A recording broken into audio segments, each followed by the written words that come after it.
Murphy. Batting second, the shortstop, number 4, Wesley Roberson. Batting third, number 2, left fielder, Bowen McGuffin. Your cleanup hitter today is the first baseman, number 16, Rick Nelson. Batting fifth, the catcher, number 10, Jonathan Bennett. Batting sixth, second baseman, number 21, Alec Wisely. Batting seventh, designated hitter, number 7, Josh Falk. Batting eighth, the right fielder, number 13, Brady Bell. Batting ninth, the third baseman, number 3, Jordan Tilsky. And your starting pitcher today, number 25, Peyton Gray. The non-starters for Gulf Coast State, number 8, Drew Austin. Number 9, Devener McCray. Number 12, Rashard Rainey. Number 14, Jordan Basara. Number 15, Carnegie Calzada. Number 18, Dylan Seifert. Number 22, Ben Williford. Number 23, Nick Andrews. Number 24, Clay Causey. Number 26, Greg Lukanen. Number 27, Ken Adair. And number 28, BJ Whiteman. Starting lineups for Broward College. Batting first, number 8, the shortstop, Edison Cabrera. Batting second, playing second base, number 14, J.C. Milan. Batting third, number 17, left fielder, Andres Lopez.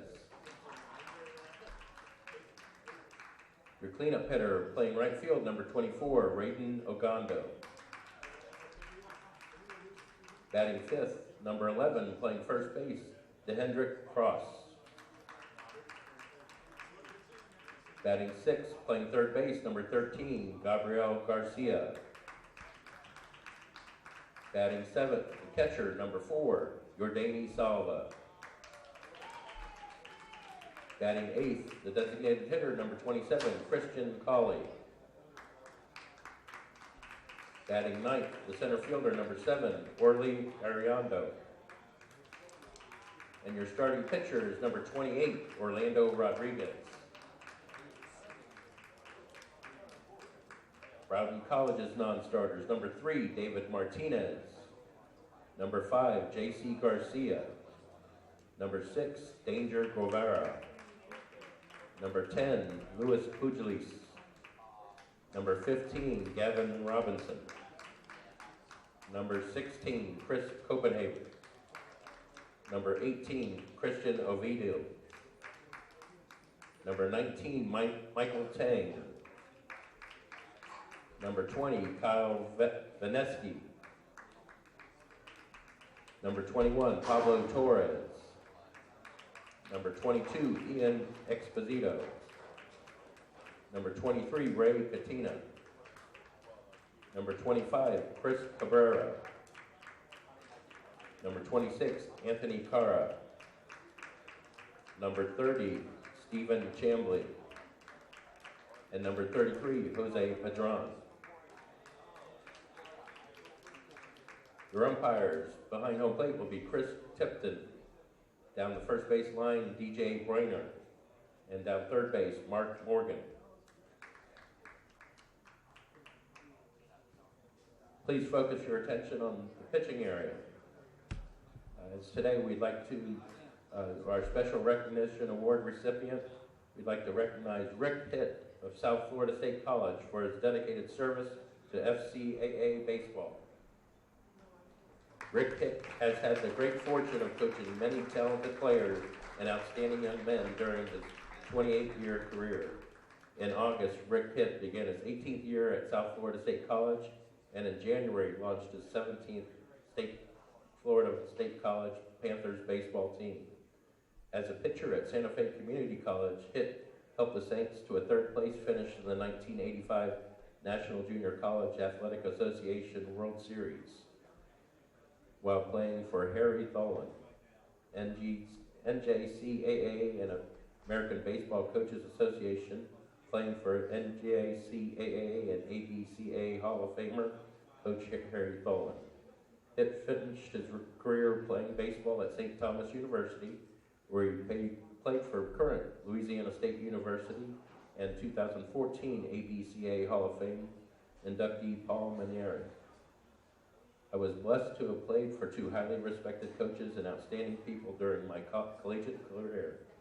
It is not often one can say that they played for two colleges who are two college coaches that are Hall of Famers. I'm very grateful for the opportunity they provided me. Hitt, in his second full term as president of the NJCAA Coaches Association and his 12th year as a member of the FCSAA State Baseball Committee recently, Hitt completed his third year as a member of the prestigious ABCA Board of Directors and serves on the ABCA Executive Committee. At the ABCA National Meeting in January, Hitt was appointed to be one of the 6 members of the ABCA's Standing Committee. Hitt and his wife, Jama, recently celebrated their 25th wedding anniversary. They have 2 daughters, Sydney, 20, an SFCA graduate, and Cassidy, 18, who currently attends SFC. When not playing at the ballpark, Hitt enjoys spending time with his family, the occasional round of golf, and morning walks with the family dog, Willie. Congratulations, Rick.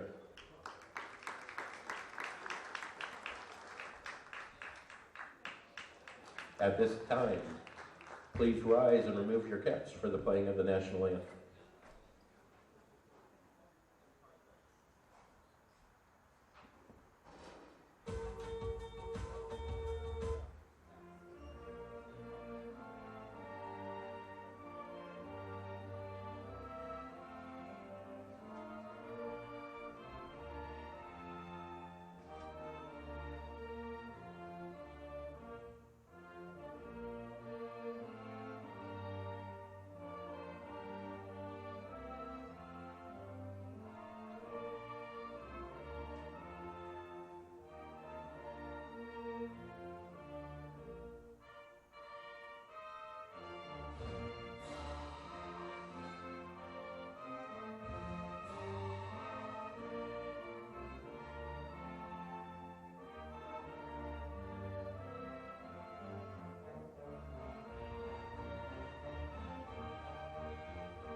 Let's play ball.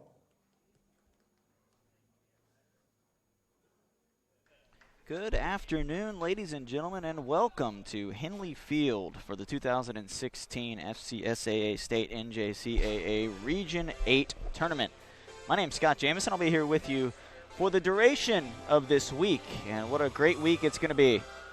We've got 10 of the best teams in the country here this week, and they all happen to be from the state of Florida. The state of Florida, one of the toughest regions in the NJCAA, consistently send teams that compete at a high level to the NJCAA JUCO World Series out in Colorado, in Grand Junction, Colorado. I was fortunate enough to get to make that trip back in 2009 with Santa Fe College, and it's an amazing trip. One of these teams will get to make that trip, but you've got to get through all 10 of these teams. You've got to beat 9 other teams. There's no other tournament like it in the country except right here in Florida, NJCAA Region 8. It's going to be fun. The first game today is going to be Broward College, the Seahawks, against Gulf Coast State College, the Commodores. Broward College won the Southern Conference via head-to-head tiebreaker with Eastern Florida State College, so they are the number 1 seed out of the Southern. And Gulf Coast State College representing the Panhandle Conference as runners-up to Chipola College. Two good teams here today. Should be a good pitching matchup as well. Peyton Gray on the hill for Gulf Coast State College and Orlando Rodriguez on the hill for Broward. Rodriguez's stats look like this: 2.65 ERA, 4-4 record. He started 11 games, 96 strikeouts in 74 innings pitched, so he's going to really bring it up there. Only allowing batters to hit 189 against him. So you got a special arm out there in Orlando Rodriguez on the hill for Broward. Gulf Coast State College, no slouch on the hill for them either, that's for sure. Peyton Gray, 3.81 ERA, 7-0. Well, if you want a guy out there to get a win for you, how about one that hasn't lost this season? He started 9 games, made 7 relief appearances, 56 innings pitched, 45 strikeouts in 56 innings, just 11 walks. So he's not going to get the swings and misses like Rodriguez is going to get, but he's going to keep the ball on the ground, get a lot of ground ball outs. And, hey, however you can get the outs is what you got to do here at Henley Field. The dimensions, 325 down the line, 385 in the gap, 405 in center, 330 down the right field line, 325 down the left field line. It's 385 in both gaps. And again, should be fun. Looking forward to this one. This is going to be a great first game. The first one's always somewhat interesting because neither of these teams have played on this field. It's their first time stepping foot really on Henley Field. Don't get to take infield. You don't get to get out there and get a feel for what you're going to be playing on. You're kind of thrown out to the wolves, if you will. So the other teams get a chance to come show up, watch these teams play, see how the infield's playing. And you can see Orlando Rodriguez out there on the hill. Very, very over-the-top delivery. He comes straight over the top, in fact. So he gets a real good downward plane on the ball. A lot of pitchers throw from more of a three-quarter type angle. There's a lot of upper body and really gets that arm whip. So we'll see Rodriguez. And he gets that good 12-6 motion on his pitches, which is why you get a lot of swing and misses. You can get that downward plane as opposed to having your pitch come in flat. You're going to get guys to miss a lot more than the alternative. Tyler Allen, the great Tyler Allen, on the production end for us here today.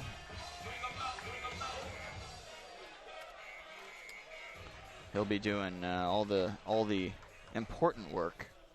Leading off for Gulf Coast State, the center fielder, number 6, Austin Murphy. Austin Murphy will lead off. Takes a strike. 0-1 to Murphy. And that's what Orlando Rodriguez is going to do. He's going to come out throwing strikes. And there he is again, and you can see he's throwing the ball hard.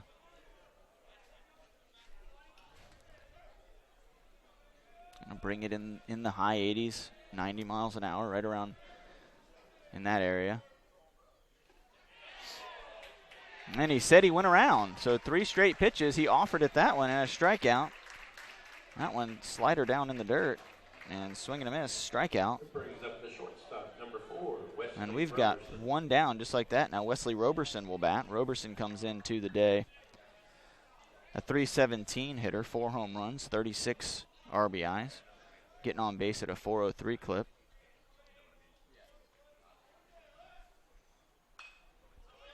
Fouls it off, so 4 pitches and 4 strikes so far for Rodriguez. Filling the zone up. And he's not messing around.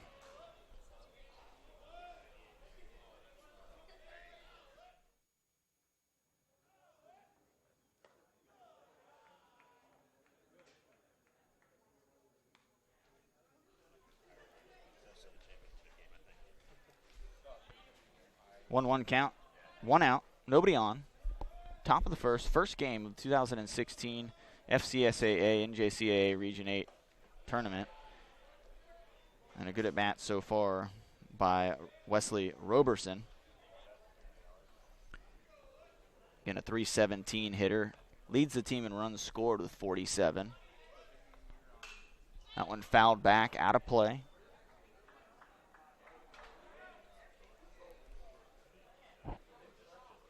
Count even at 2-2. Broward comes in with a 33-19 record. Gulf Coast 38-14. Again, Broward the champions, co-champions of the Southern Conference. The number 1 seed via tiebreaker with Eastern Florida. That one is hit to shortstop. Going to have to hurry. Good strong throw. First baseman keeps his foot on the bag, and there are 2 down. That one was kind of slowly hit on a one-hopper. The shortstop, Cabrera, had to hurry up on that one. Brings up the left fielder, number 2, Bowen McGuffin.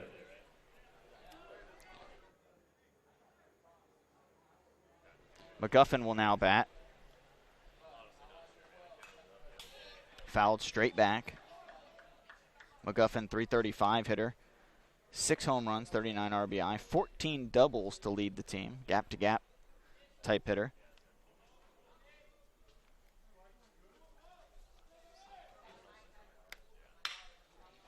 That one hit. Sinking liner caught by the right fielder for the 3rd out. Nice play out there and right by Agondo to end the inning. 3 up, 3 down for Gulf Coast. We'll head to the bottom half of the first. 2 up for Broward College, Cabrera, Milan, and Lopez. We'll be right back. You are watching the 2016 FCSAA NJCAA Region 8 tournament right here on YouTube.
We're back here at Henley Field in Lakeland, Florida, the 2016 FCSAA NJCAA Region 8 tournament. Edison Cabrera.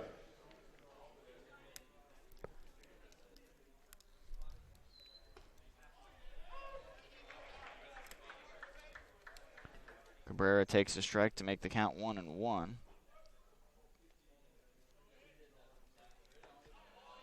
Pitch down, now 2-1. Cabrera ahead in the count.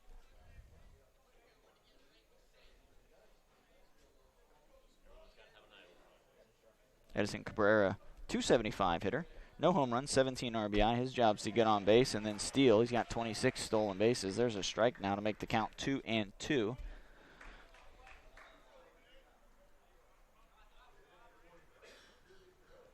Two-two pitch on the way. That one tapped to short. Throw off the line. It gets away, but the runner trips. We'll see if they make any sort of a call. Oh, they're just going to call him safe, so it will be a throwing error on the shortstop. I think Cabrera was saying he might have been tripped up by the fielder, but it looked incidental. So there'll be no call for any sort of obstruction by the defense. Number 14, J.C. Milan. And now J.C. Milan will step to the plate with a runner at first and nobody out. Again, that was an E6.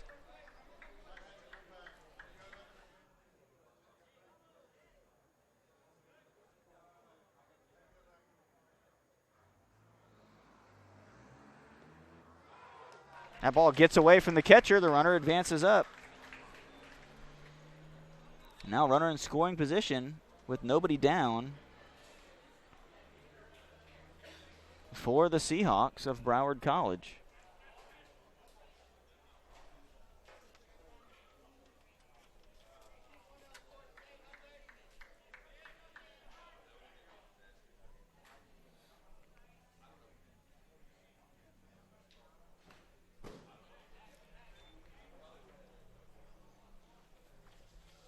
One count.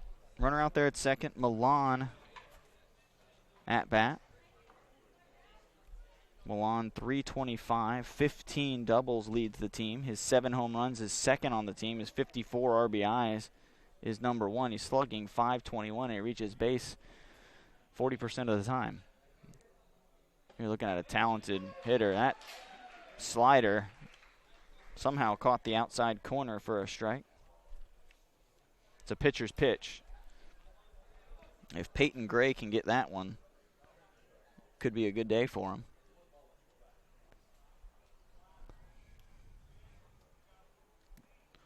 Gray from the stretch. He looked back 4 or 5 times at Cabrera at second base. Cabrera is a threat to steal, 26 on the season. It's the first inning, so he probably doesn't want to get too preoccupied with the runner. Don't want to let Broward get a big inning. Pitch down in the dirt, good eye by Milan. Same type of a pitch he threw before. This one just a little bit lower and got down into the dirt.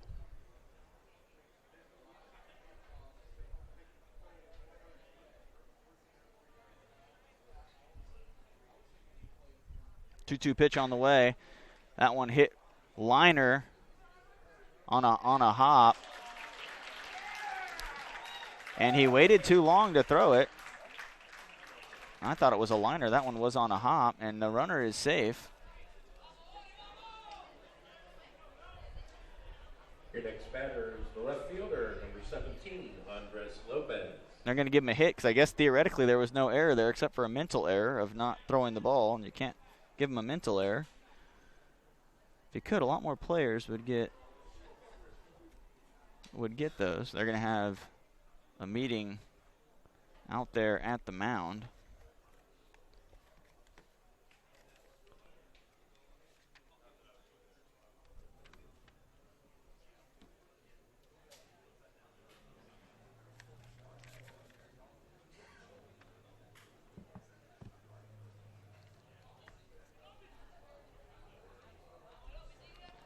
The pitching coach said his piece. And honestly, the pitcher has done his job. Peyton Gray has gotten 2 ground balls to shortstop. The shortstop threw one almost into the dugout on the first one. And then, for whatever reason, double pumped twice. Now, it was a runner at second. He obviously took his eye off of first base. Hesitated, and then by the time he made the throw, it was way late, so he ended up giving Milan a hit. Now, number 17, the number 3 hitter, Andres Lopez, sophomore out of Puerto Rico, 6 foot, 200-pound lefty, will step in, left fielder. Takes the first pitch for a ball. Runners at first and second. Again, the first runner reached on an error by the shortstop, and the second an infield hit to short. That one off the plate outside.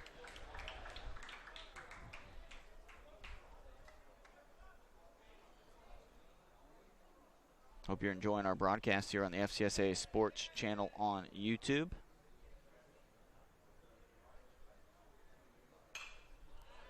Two-0 pitch, fouled back, out of play. 2-1 count from Peyton Gray to Andres Lopez. Lopez, a .326 hitter, which is second on the team in batting average. As a team, Broward comes in hitting .281, so not one of the higher batting averages that you'll see. They hit 34 home runs. They pitched very well, .358 ERA, so that's where their strength has been on the hill.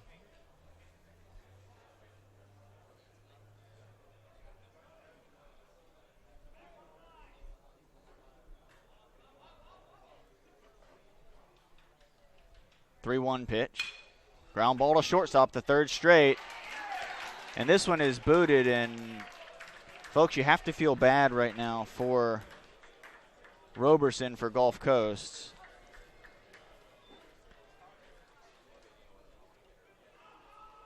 And you sort of wonder if they have another option at shortstop. You hate to see somebody get pulled in the first inning, but mentally right now I don't know that Roberson, and this is what I talked about earlier in the game, is you're coming in, you're not getting a feel for the infield, you got some jitters.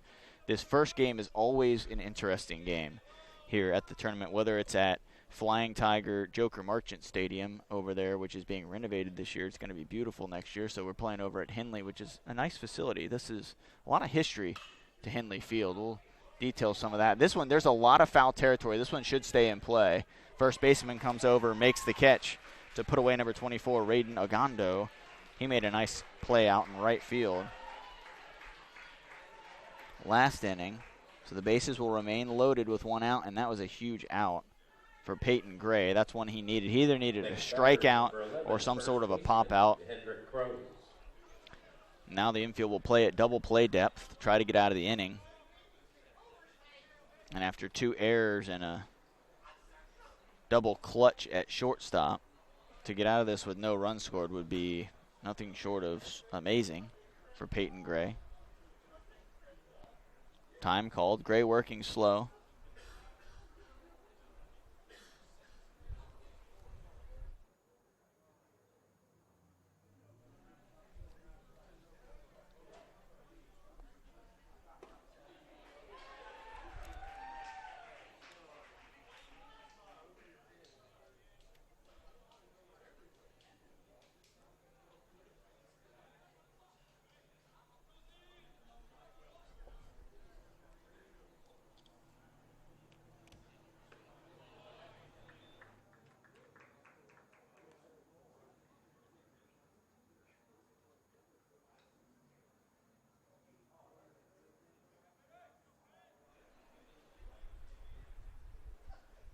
One count to the number 5 hitter.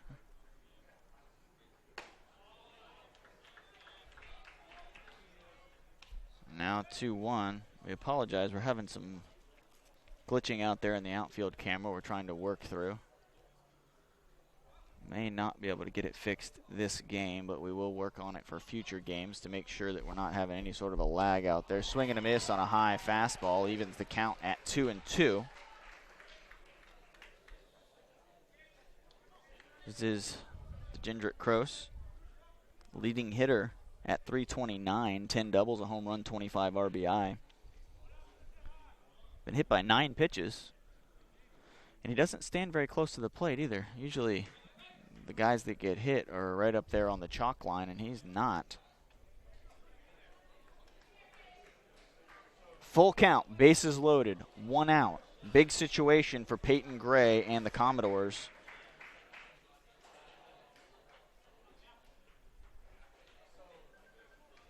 Gray needs to try to get out of this. Pitch right in there, fouled, and it will get out of play. So we'll do it again, another full count pitch.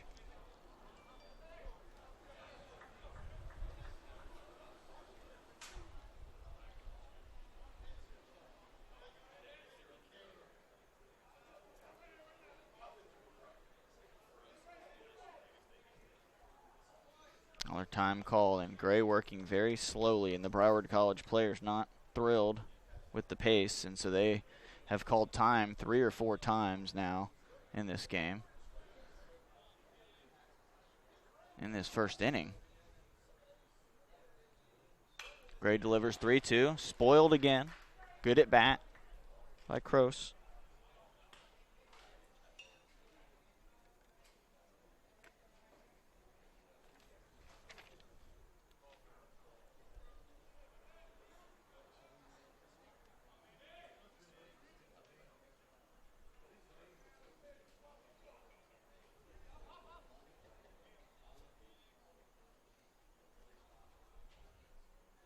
Three-two pitch, laced down the line, foul. Just foul, good contact.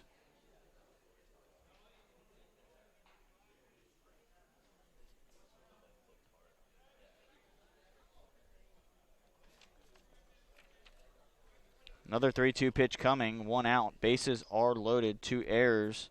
It's actually 3 ground balls to shortstop. 2 of them were charged as errors. The other one was a hit. 3-2 pitch, swing and a miss on what would have been ball 4, but it was too close to take. A strikeout swinging for Peyton Gray, and a big one. And if you're Wes Roberson, you are praying that they can get this third out, because then no harm, no foul. You go in the dugout, get a pat on the back from your teammates, and you move on. But if this thing were to turn into a big inning, he is going to feel a lot of pressure.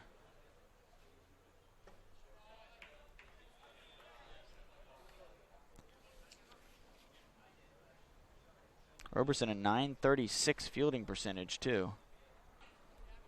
So nothing to sneeze at. Pitch in there for a strike, 1-1 to Garcia. Gabriel Garcia, 251. He does lead the team in home runs with 10, so a lot of power. 515 slugging leads the team as well. He's up there to put a charge in it. 2-1 the count. And he's going to get a pitch to hit. The bases are loaded. There's nowhere to put him. He's going to see something. See if he takes advantage or not. This is the first game of the FCSAA tournament. Fouled back, now 2-2. Peyton Gray 1 out away from getting out of this.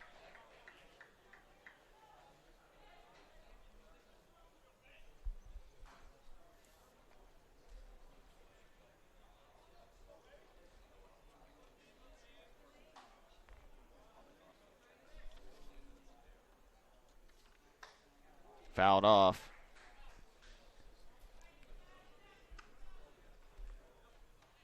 Our 2-2 pitch, 2 outs, bases loaded. Peyton Gray trying to fight out of a bases loaded, nobody out jam. He got a pop up in foul territory back here by the on deck circle by the Gulf Coast first base dugout. First baseman came and made a play, and then he got a strikeout swinging, and now trying to get out of it. He does. Swing and a miss. Peyton Gray works around, bases loaded, nobody out. So the 2 errors do not come back to haunt the Commodores. Peyton Gray, very nicely done by the Commodores pitcher. That's the end of the first inning. 0-0. We're headed to the second. Gulf Coast due to bat. Nelson, Bennett, and Wisely. We'll be back. You're watching the FCSAA Sports YouTube channel.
Back here at Henley Field, Scott Jamieson with you. And we're going to be down to 1 camera momentarily.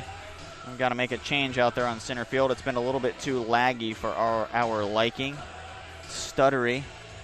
And we want to make sure your viewing experience is as good as it can possibly be. Leading off top of the second for Gulf Coast is Nelson.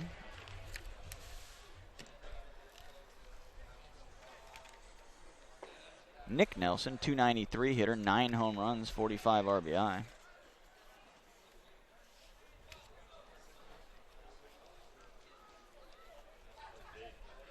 First pitch, ball 1. That pitch fouled back for a strike.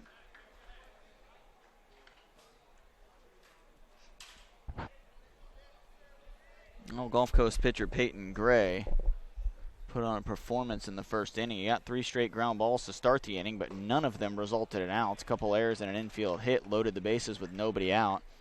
He then was able to coax a foul pop-up for an out, and then 2 straight strikeouts to get out of the inning. So what could have been a dangerous start for the Commodores ended up being nothing. Now a 2-2 count to Nick Nelson from Orlando Rodriguez. Rodriguez, that over-the-top delivery, lots of strikeouts, 96 in 74 innings. That one fouled back to the screen.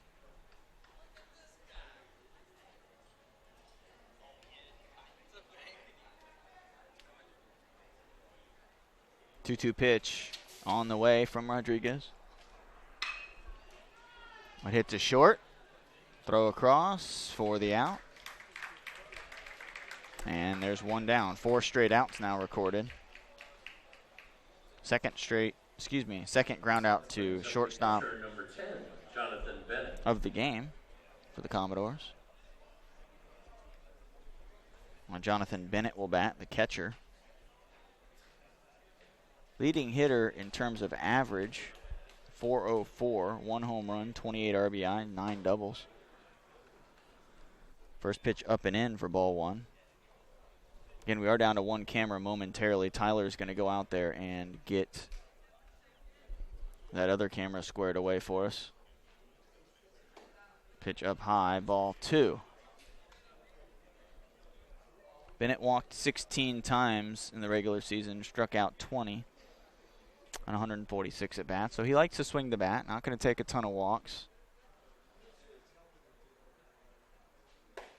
Pitch in there for a strike, took a little bit off of it and got one in there. It is 2-1. Take that third ball down there. There we go. 2-1 count. One fouled off, 2-2 now.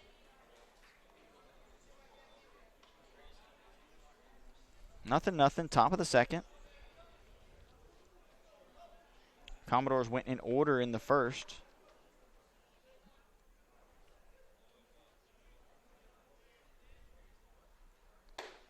Delivery up high, full count to Jonathan Bennett, the catcher.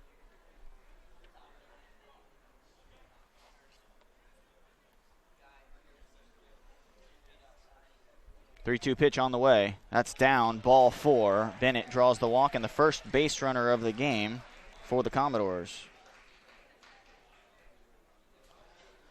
That'll bring up number 21, Alec Wisely, a .351 hitter, 47 hits, 8 doubles, 2 home runs, 23 RBI. Brings up the second baseman, number 21, Alec Wisely.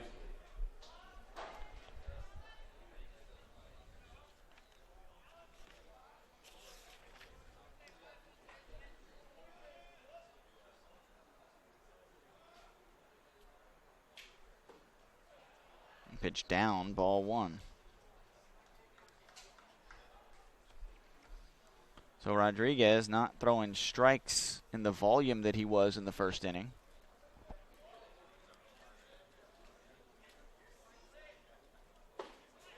Pitch in there, breaking ball for a strike, now 1-1. First inning, he came out just carving the strike zone.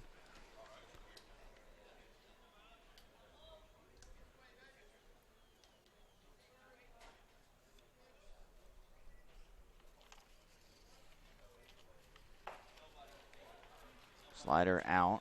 Started to offer, but held up. Definitely didn't go around, so they won't even check.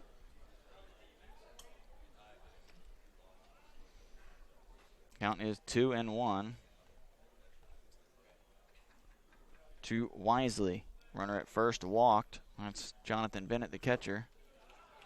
Pitch down low. 3-1. So Rodriguez, who's already walked a batter this inning, now staring at another walk.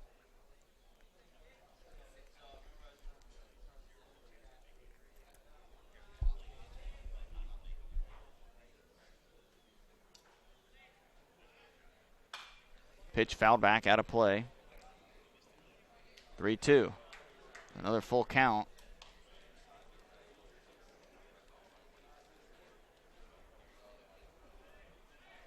Good crowd here at Henley Field today for this first game, 10 a.m. on Sunday.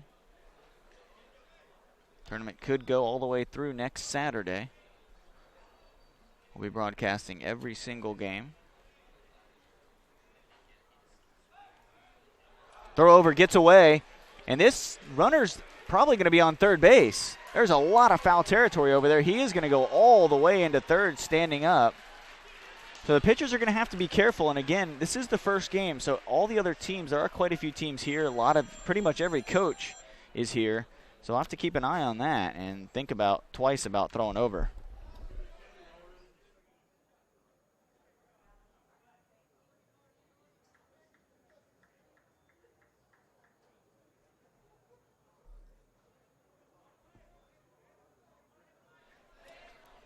So now a runner at third with one out in scoring position. A fly ball would give something fairly deep, would give Gulf Coast the lead. Time called. Both pitchers working very deliberately.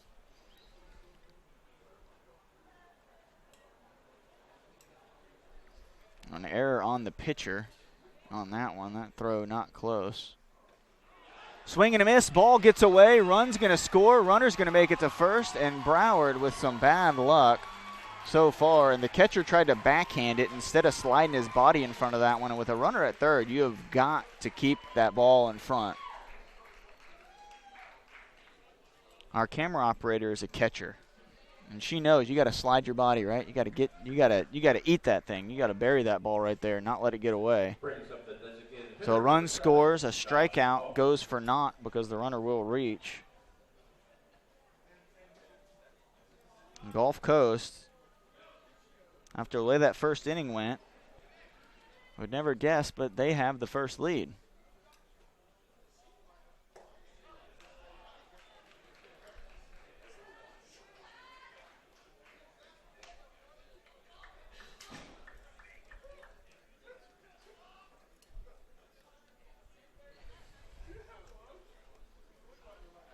A 1-0 count. Run is home for Gulf Coast. One out, runner at first is Wisely.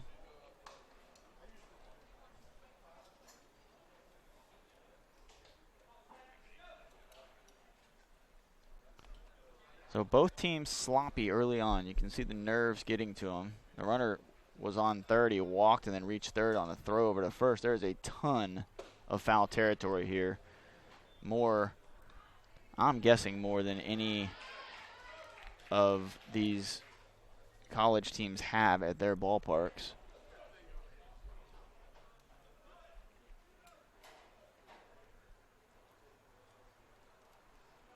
Runner at first, not much of a lead. Pitch in there, strike three. Nice pitch by Rodriguez to get the second out. And he'll get him looking, and that will now bring up Brady Bell, a 291 hitter, 13 RBI, no home runs. Just 6 extra base hits.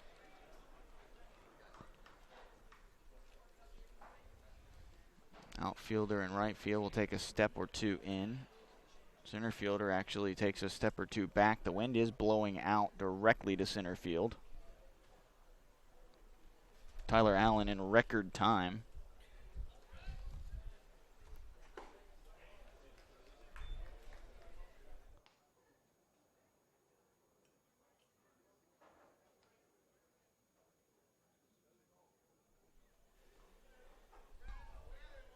So we should have that camera out there going now, and we'll get everything figured out eventually here with the we stepped foot in this place for the first time last night about 6:30.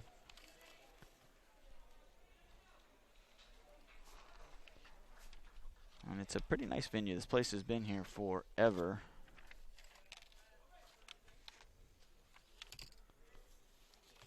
It is a pretty cool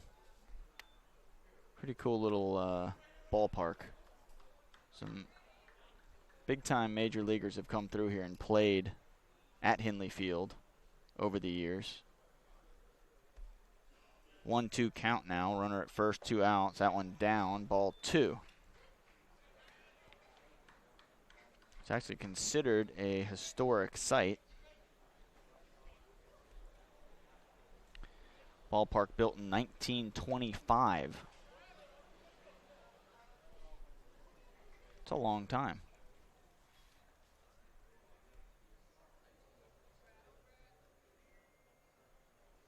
It was actually in 97 added to the National Register of Historic Places. Was renovated in 2002. And Joker Marchant, which was renovated in 2002 and now being renovated again. So the Flying Tigers have had experience playing at Henley Field. That was 14 years ago, but they have had experience. Swing and a miss on the changeup. And that'll end the inning. Brady Bell goes down swinging. Now 3 strikeouts for Rodriguez. That's the end of the top half of the second. We'll head to the bottom of the second inning. Your score, Gulf Coast 1, Broward nothing. We'll be right back.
We're back at Henley Field in our makeshift press box here. Kind of in the stands. It's kind of cool, actually. And this place opened in 25, built in 22. That foul ball back towards us.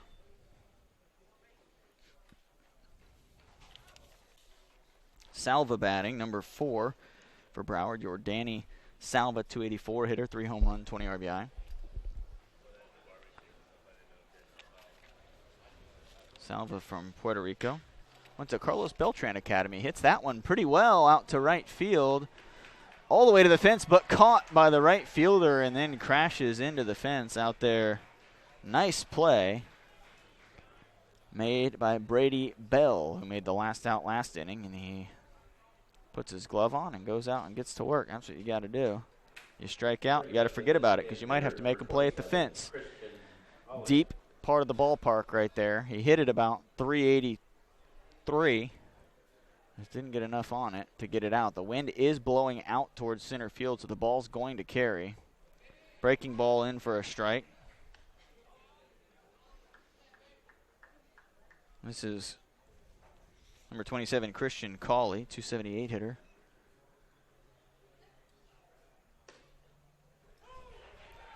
Strike 2. Cawley just 5'6", 160.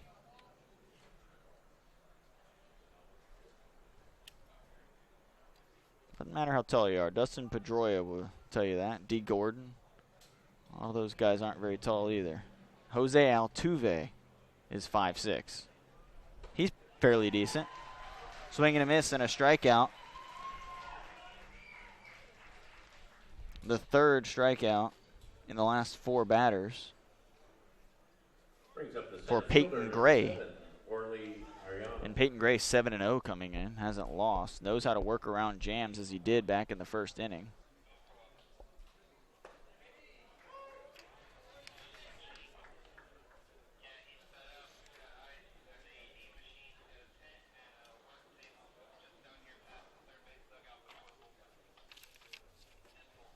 Pitch off speed, down in the dirt, 1-1 the count.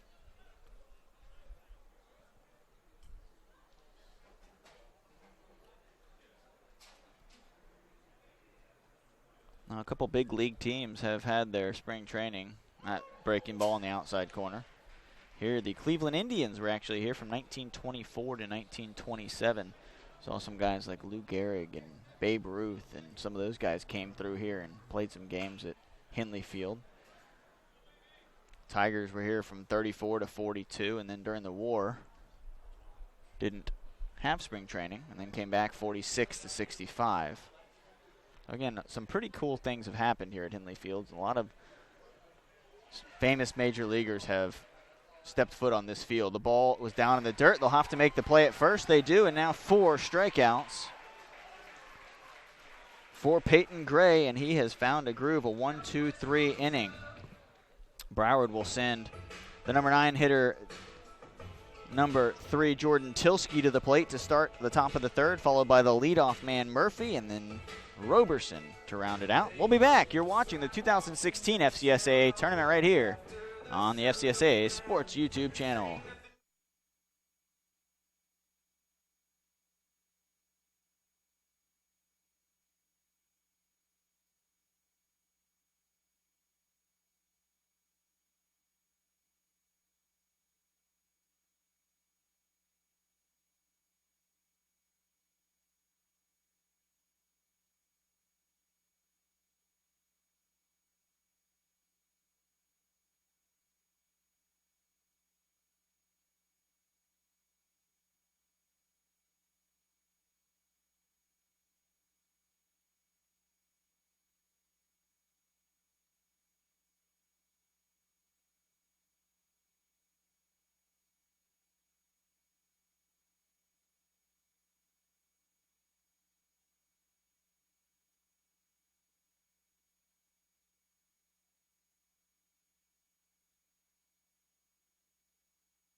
Third baseman, number 3, Jordan Tilsky. Jordan Tilsky will lead things off here in the top half of the third. Gulf Coast leads 1-0 over Broward.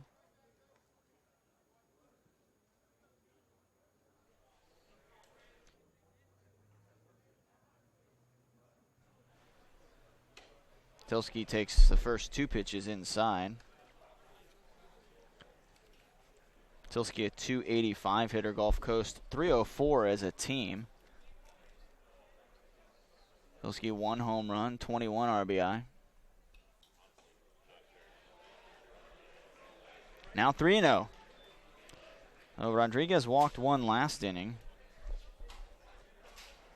Walked 33 in 74 2/3 innings, so not a high volume of walks, but he will put runners on. That pitch get me over strike. Now 3-1. Gulf Coast leads 1-0 without a hit.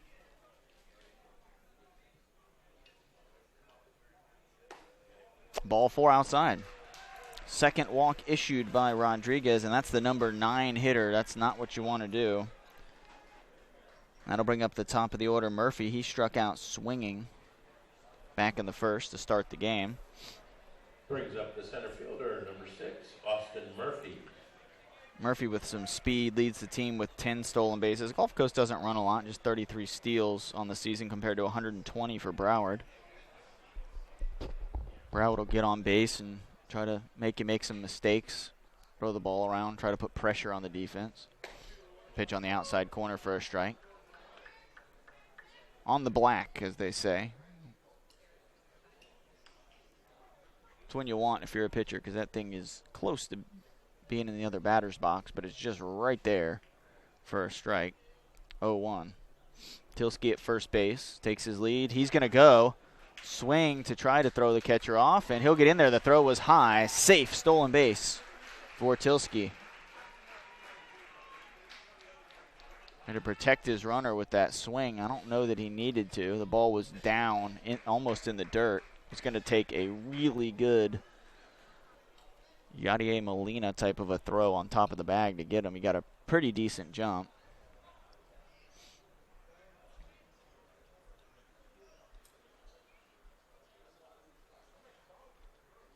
That one down in the dirt, stopped nicely by the catcher. Can guarantee he's going to be getting his body in front of these balls the rest of the game. You let one get by him on a swinging strike that scored the run for Gulf Coast. And you know he was frustrated heading into the dugout on that one.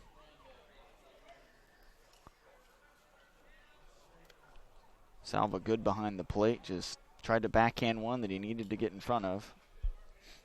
Another time called. Both pitchers taking their time here today. We are in the top of the third, Henley Field.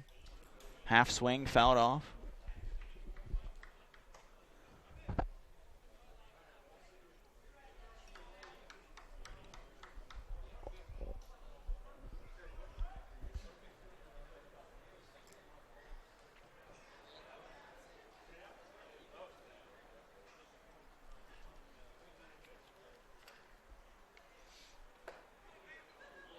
Pitches a ball now, 2-2. Broward College, coached by Ben Bizier.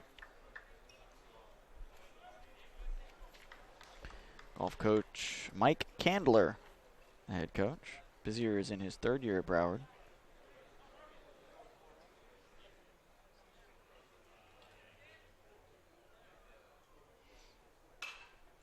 Pitch fouled off. Both pitchers have not really allowed too much solid contact.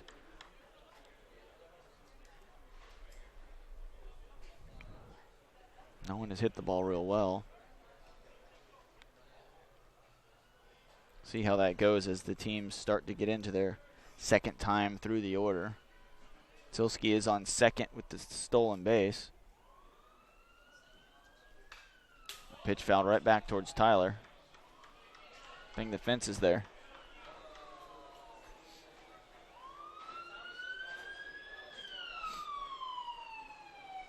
And if you hear those ambulances, that's the third one today. There'll probably be another 15 or 20.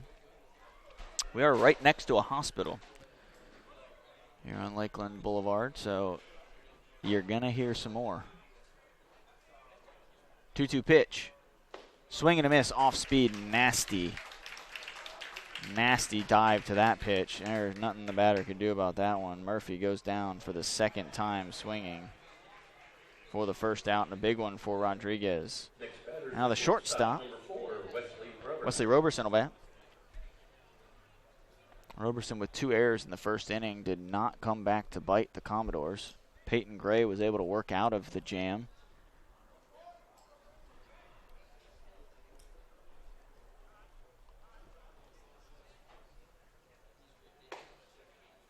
Breaking ball high.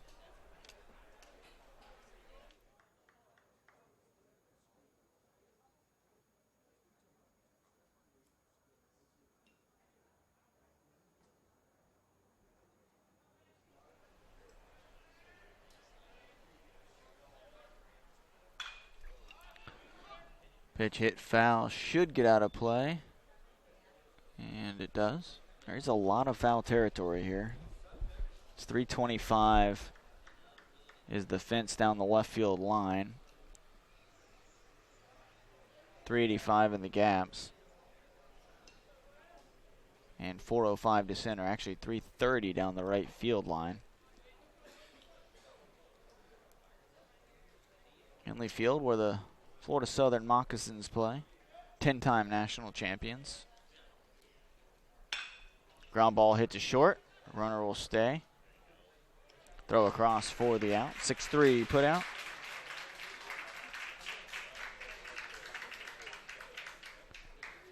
And now Bowen McGuffin, the 335 hitter, will bat. He lined out to right field. Next batter's number 2, left fielder Bowen McGuffin. Ogondo made a diving play on a sinking liner out to right that McGuffin hit. Single here could give Gulf Coast a 2-0 lead. McGuffin, one of the few players to really hit the ball well today, and of course he was robbed of a hit.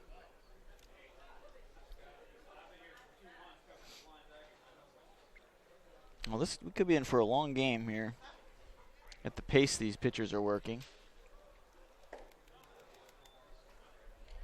First pitch ball.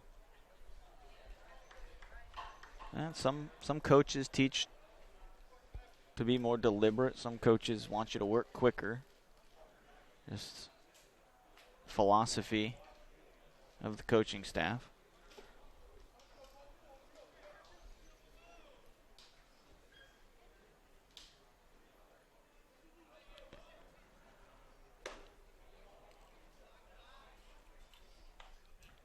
Pitch just outside, 2-0 now the count. Maybe a little bit more careful with McGuffin.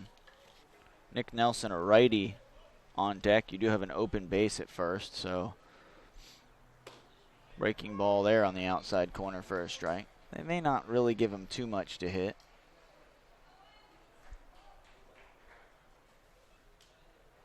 It is early, though, so he may just go right after him. We'll have to see what approach Rodriguez takes. Breaking ball again. And I don't think he's going to see another fastball, let's put it that way, but been wrong before.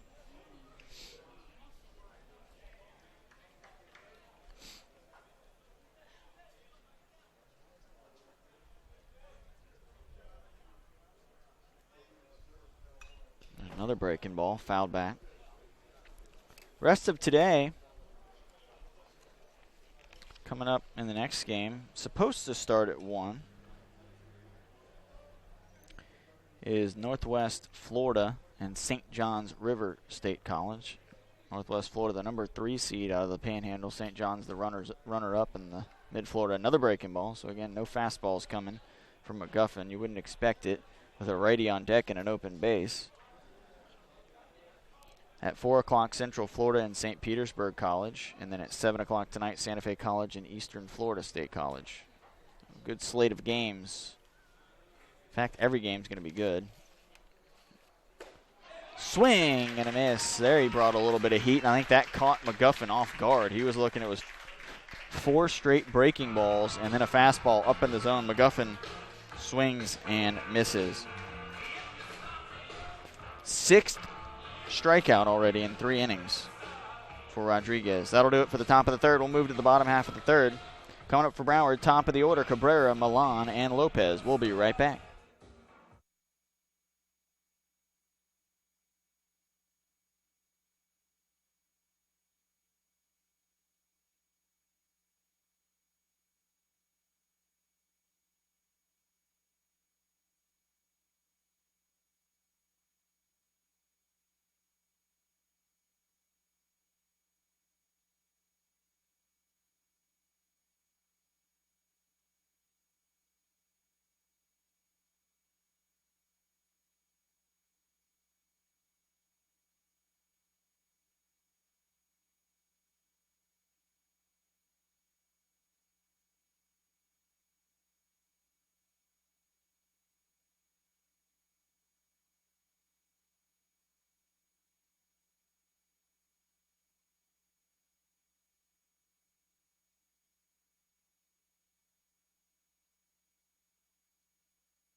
Back at Henley Field, Lakeland, first pitch, hit, driven right back up the box. And that might be the approach that these Broward hitters take. Nice single up the middle by number 8, Edison Cabrera. That was Edison Cabrera, leadoff hitter. He reached on an error, got all the way around to third base, but was stranded back in the first, now on base for the 2nd time. And maybe that's the approach the Seahawks are going to take. Start swinging earlier in the count, don't get behind to Peyton Gray, because it didn't work out very well for him last inning. Once he was ahead in the count, he was able to really mix his pitches up. Now they try to jump on the first pitch again there, and this time he says, all right, well, you're going to swing early in the count, and I'm going to spin one at you and see if you can hit this. A little chess match now. It's the beauty of baseball. No game is ever going to be the same. Always going to be a different approach, different pitcher, different look. The wind will be blowing a different direction. Field's going to play a little bit differently. The clay's going to be a little bit harder or softer.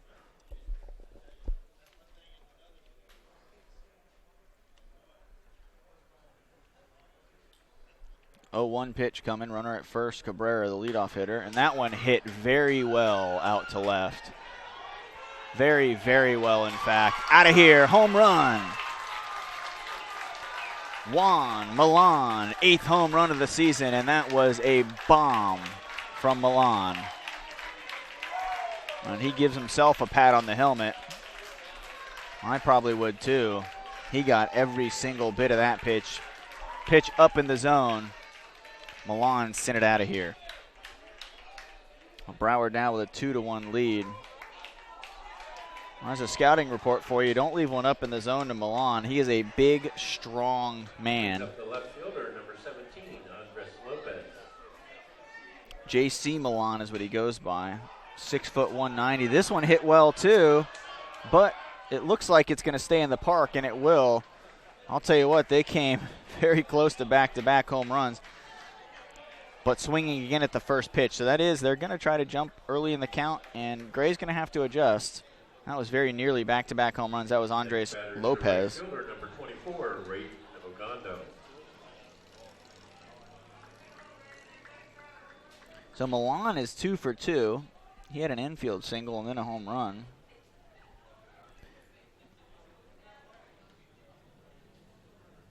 And now Ogando, the number 4 hitter, will bat.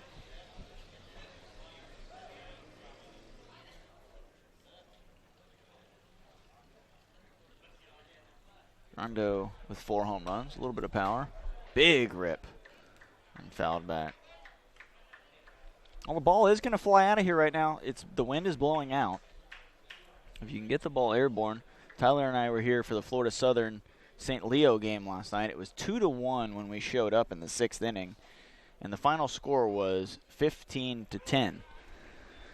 36 hits. A lot of home runs that were flying out over. There's actually an extended fence behind this fence. They moved the fence in a little bit. It's a concrete 340 down the lines deep. It was one of the old school ballparks. Swing and a miss. Strikeout for Peyton Gray. Swinging of Ogando, 2nd out of the inning. And they were flying over that fence. So the ball is jumping out of here. Something it doesn't tend to do at Joker Marchant Stadium. Deep dimensions there as well. Does look like it's 365 in that left center field gap.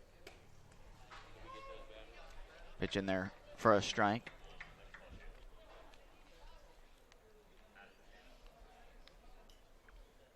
Oh, 11 o'clock here in Lakeland.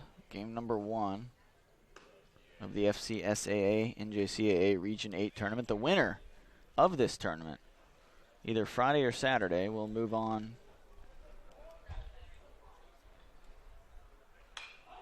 to Grand Junction, Colorado for the JUCO World Series. That one hit into foul territory. The first baseman settles underneath it. Has to trail back. That wind is blowing, and it blows the ball back, but he makes the play. So 2 runs on a homer by Juan Milan has Broward out in front 2-1. We're going to the 4th. Broward 2, Gulf Coast 1. Due up for Gulf Coast.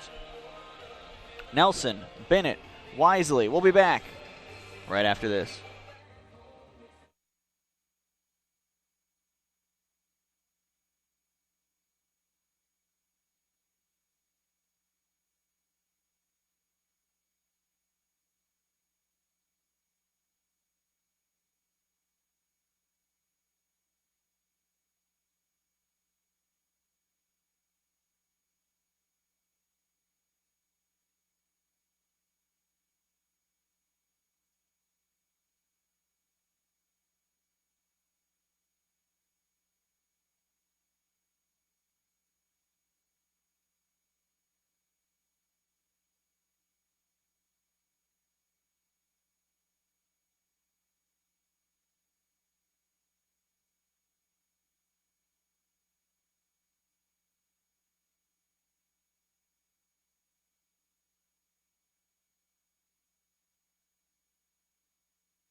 Back at Henley Field in Lakeland, Florida. Scott Jamieson with you. Tyler Allen on the production. Aaron on the camera.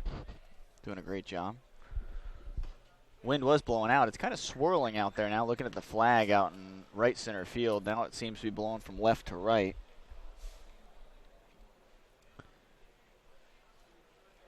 Batting now for Gulf Coast. Number 4 hitter.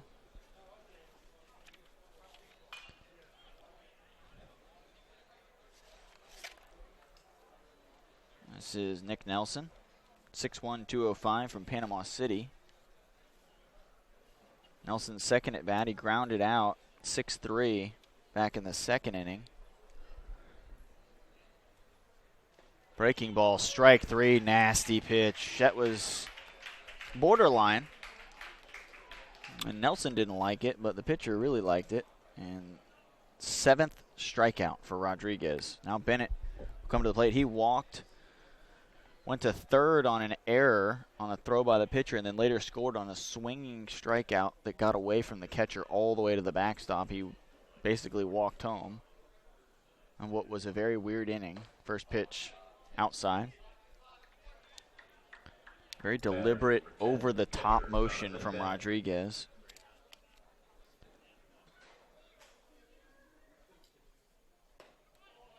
Pitch outside as well, right on the chalk. Umpire's consistent with that one. Just trying to hit that corner, just not enough on the corner.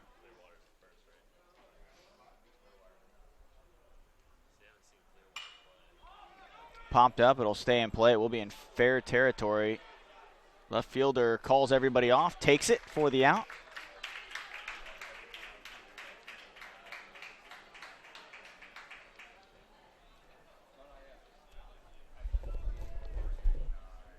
Brings up the second baseman, number 21, Alec Wisely. Now Alec Wisely will bat. He actually reached after he struck out. Swung at a ball in the dirt that got away from the catcher.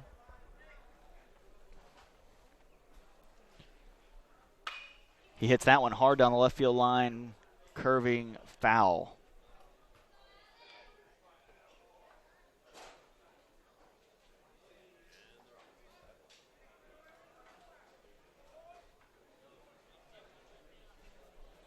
Gulf Coast has not recorded a hit yet today. They do have a run, manufactured one.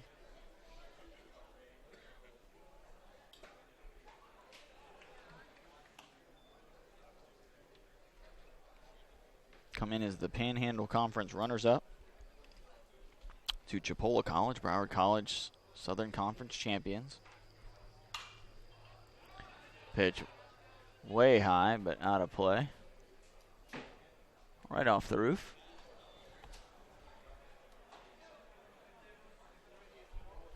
So 1-2. Rodriguez ahead in the count again.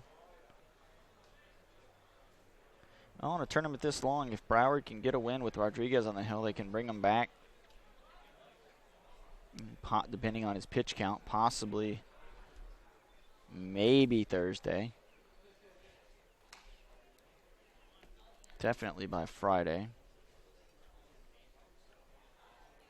Should they need him for a championship-type game Friday. Getting ahead of myself, obviously, but he's a very good pitcher. And fouled back again. 2-2 pitch spoiled. 2-2, 2 outs, nobody on, top of the 4th. 2016 FCSAA NJCAA Region 8 tournament.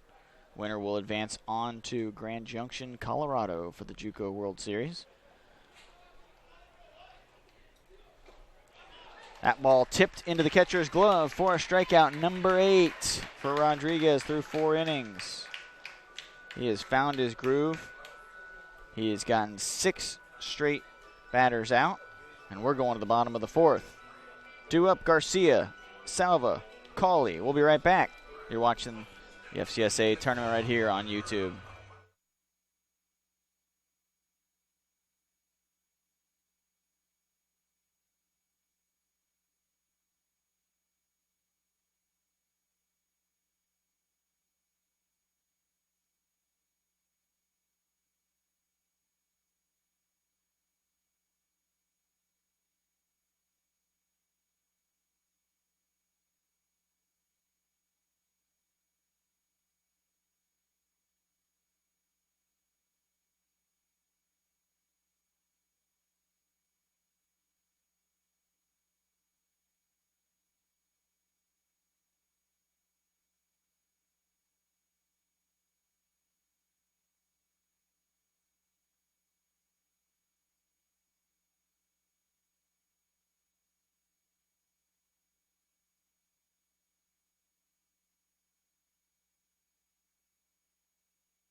Gabriel Garcia will lead off for Broward, who lead 2-1, out hitting the Commodores 3-0.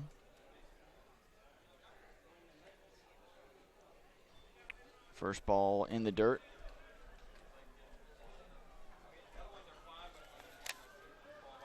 Garcia struck out swinging in the first to end the inning. Second of back-to-back strikeouts. This one hit very well out to center. The center fielder's going back on it. He's not going to get to it. It bounces off the fence. Garcia will go into second. He'll hold up there with a stand-up double. No, he's going to go on to third because the throw came in from center. I don't know what the shortstop was doing. Granted, the throw wasn't very good, but wow. It has to be an error because he was going to stay at second.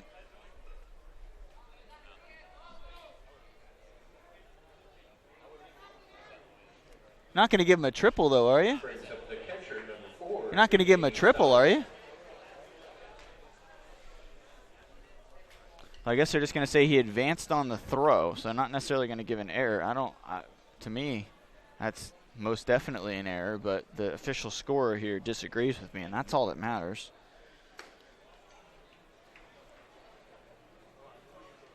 He's probably right, but that throw just came in to nobody. He was going in standing up. He wasn't going to go to third until that throw came in. Regardless, he's standing on third base with a double and an advance on throw.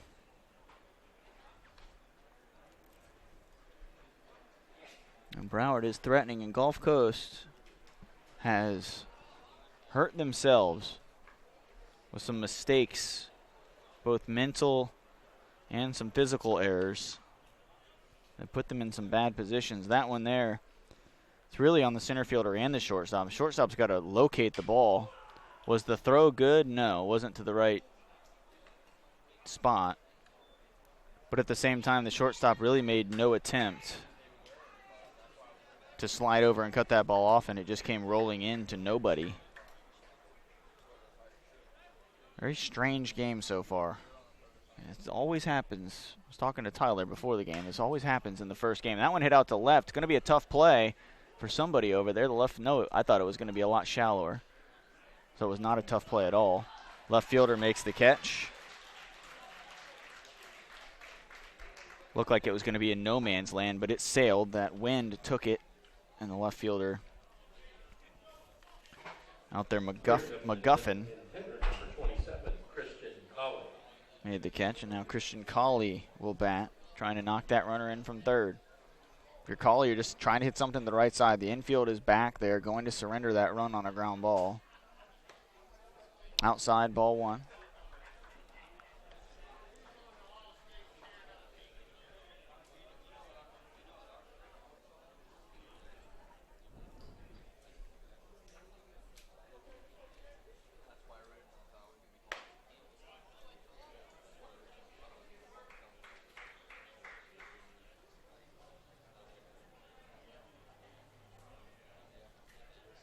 Two-0 count now. I do have a base open. If you don't want to pitch to the lefty. Swing and a miss. Changeup down. Nice pitch. Colley, the DH, struck out swinging back in the second. 5 strikeouts so far for Gray. 8 for Rodriguez.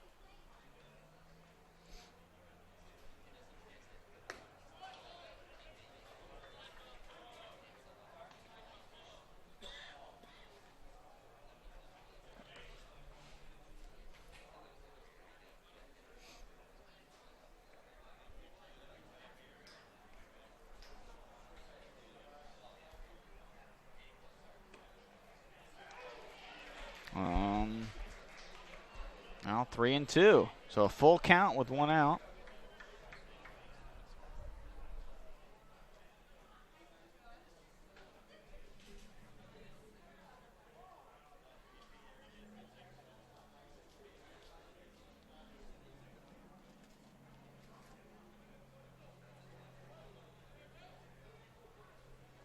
Three-two pitch coming, runner at third.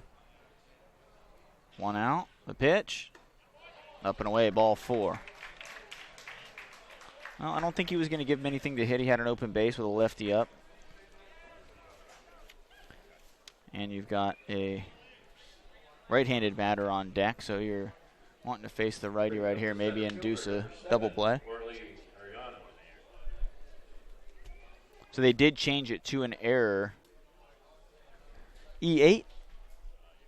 So an E8 on the center fielder on the throw, which it kind of had to be because he advanced. He didn't advance on a good throw. He advanced on a throw that was way, way off the line. That's a strike. 0-1 now, 1 out. Runners at the corners.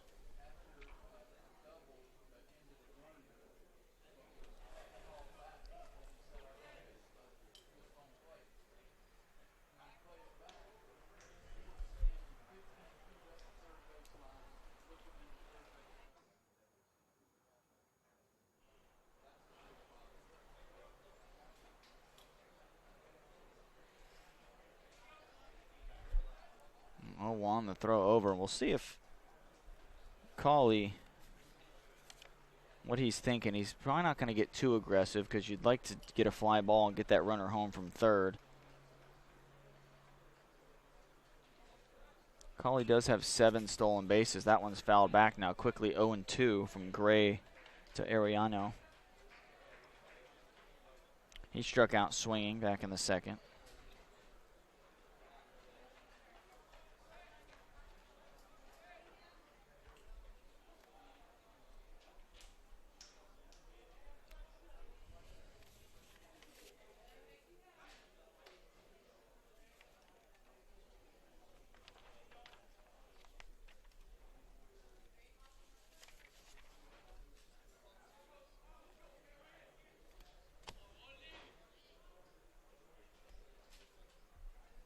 Oh-2 pitch from Gray. Fouled back again.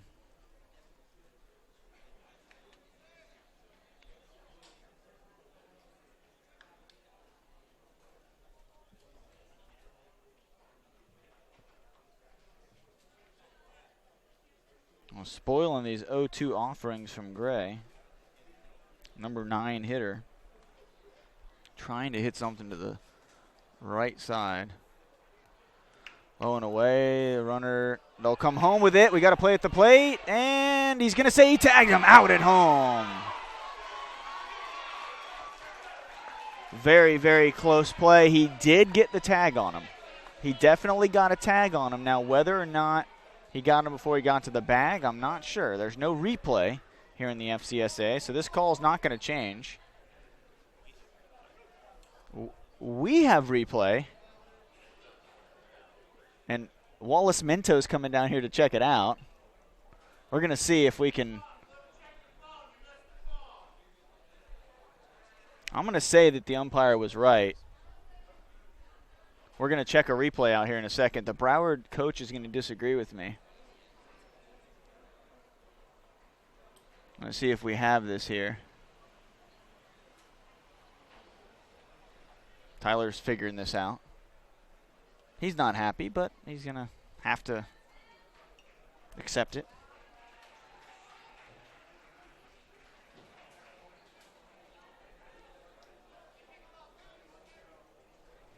Here's the play at the plate. If he tagged him, he was out. But we're going to say probably safe. That ball hit out to right center. Now in the inning.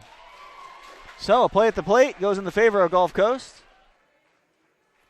That'll end the inning. We'll head back for the 5th. You're watching the FCSAA tournament right here on YouTube.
Well, back at Henley Field in Lakeland, and we had a close play. We looked at a replay. It was still tough to tell. We were saying during the break, that's the life of an umpire. He doesn't get a slow motion replay. He has to make a decision right there. And if he was able to get that tag on, you know, he might have been out. I think the umpire may have been right on that. It was tough. It was tough. After watching it a second time, we thought he might have been safe. But either way, a very tough decision for the umpire to have to make. And I don't envy his position right there. The Broward College coach came out and had a word with him for a little bit. And you don't blame him with a tough call, close call, such as that one. You're going to get the umpire coming out. He wasn't screaming and yelling or cursing or anything, so it was a normal coach-umpire conversation.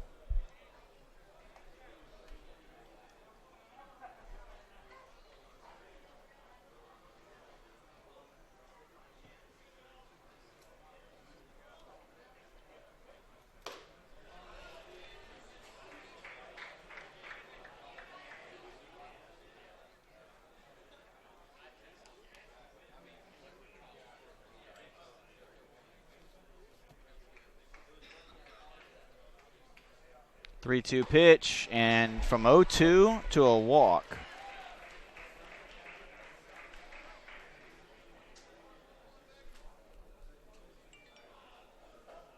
Brings up the right fielder, number 13, Brady Bell.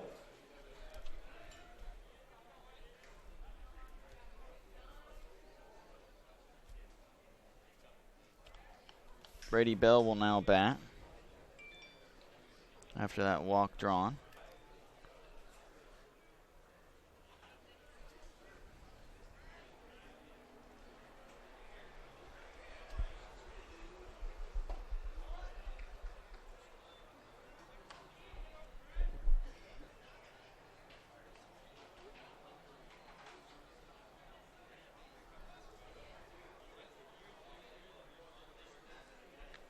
One-0 pitch, runner at first, nobody out. Pitch right on the corner, nice spot by Rodriguez.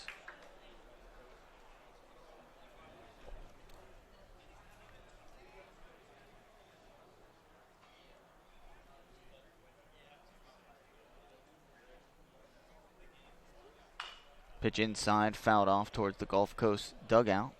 1-2.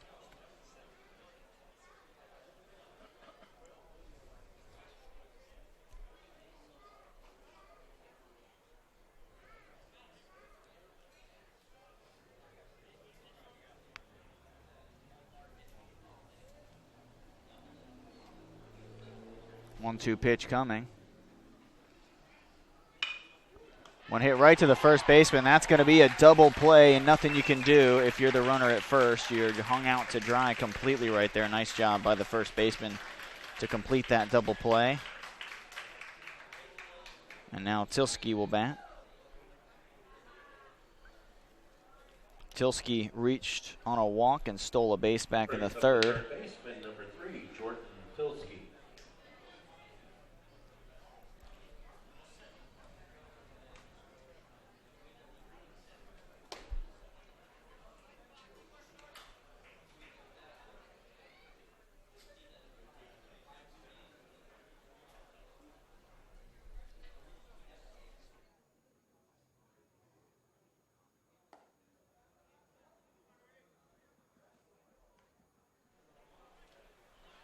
If you're having trouble, well, you probably can't hear me right now if you're having trouble watching it, but on a mobile device, we are not able to get it to pull up on a mobile device. We are on a computer, so we're hoping that this is just something on YouTube's end that's going to work itself out. That one foul tipped into the catcher's glove, now 2-1. 2 outs, nobody on after that line out double play. Number 9 hitter Tilsky batting.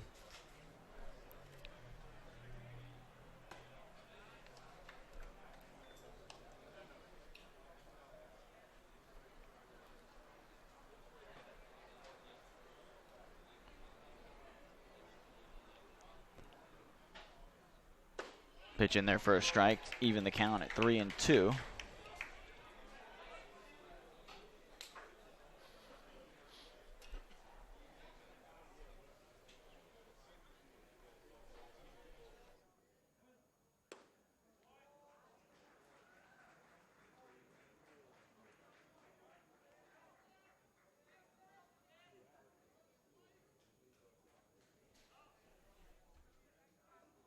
That brings up the center fielder, number 6, Austin Murphy.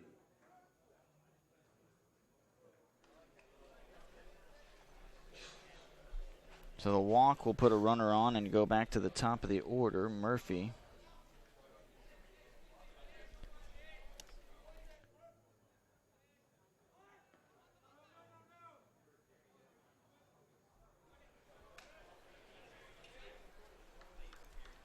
One on now from Rodriguez to Murphy. Murphy's struck out swinging twice.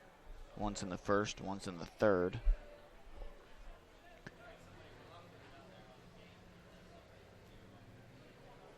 Swing and a miss off speed pitch. Now 1-1.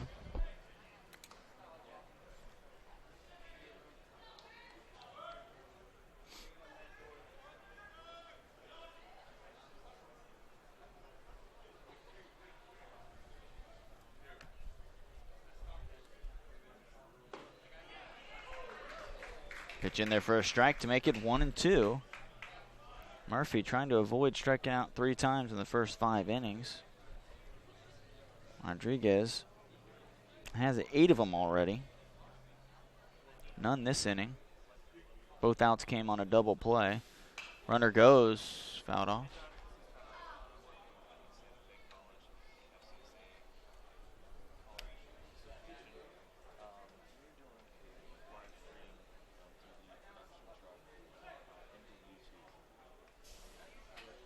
Here comes the 1-2 pitch to Murphy.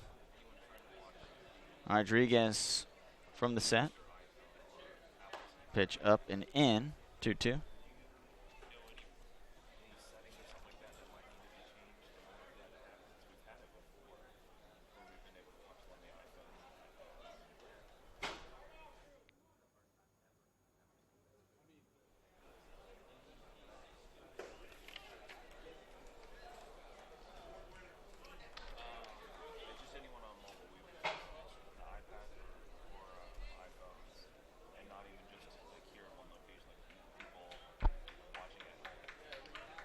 Three-two pitch, another full count from Rodriguez, this time to Murphy. Runner at first walked. That pitch down. The runner was going. He'll just have to trot in. Back-to-back walks. Runners at first and second with 2 outs. We apologize if you're having trouble watching on a mobile device. We're going to try to get that figured out. Mound meeting. We'll take a quick break. We'll be right back.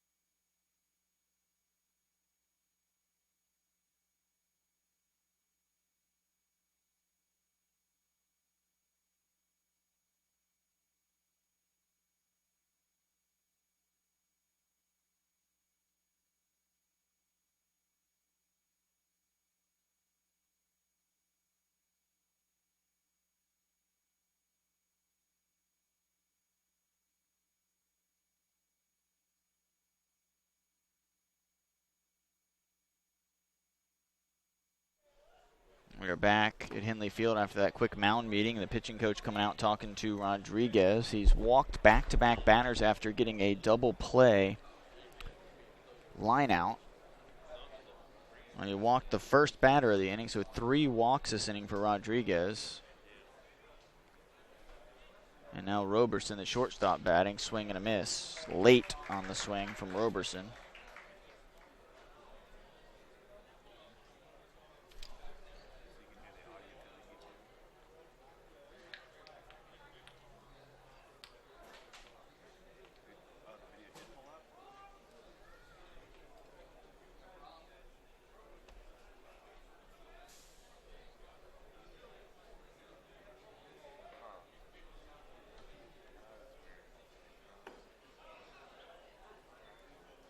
That one down in the dirt, and now 2-1. Again, I apologize. We're trying to make sure. It seems like if you were watching on an iPhone, if you go from the website, the YouTube website, it's not wanting to work from the app. I think it may be working from the YouTube website, but not from the app.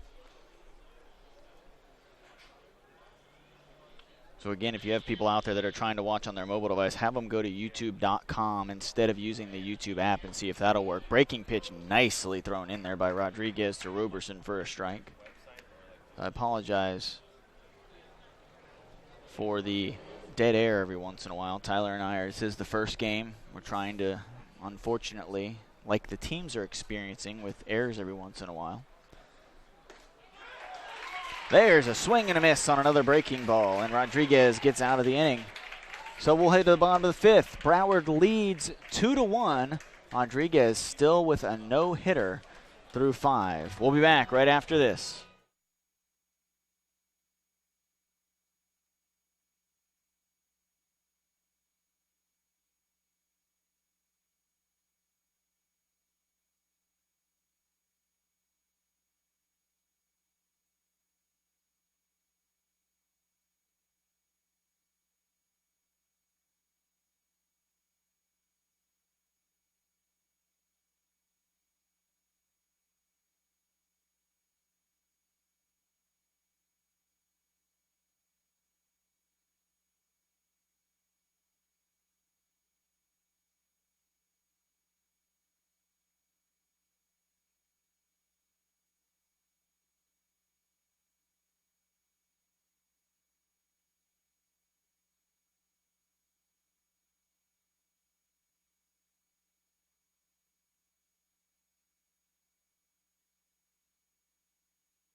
Bottom of the fifth, Broward batting, leading off for the Seahawks.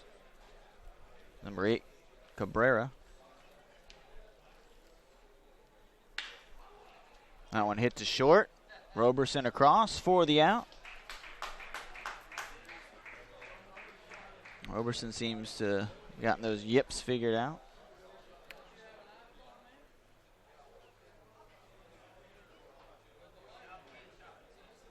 Brings up number 14, second baseman, J.C. Milan. J.C. Milan will now bat.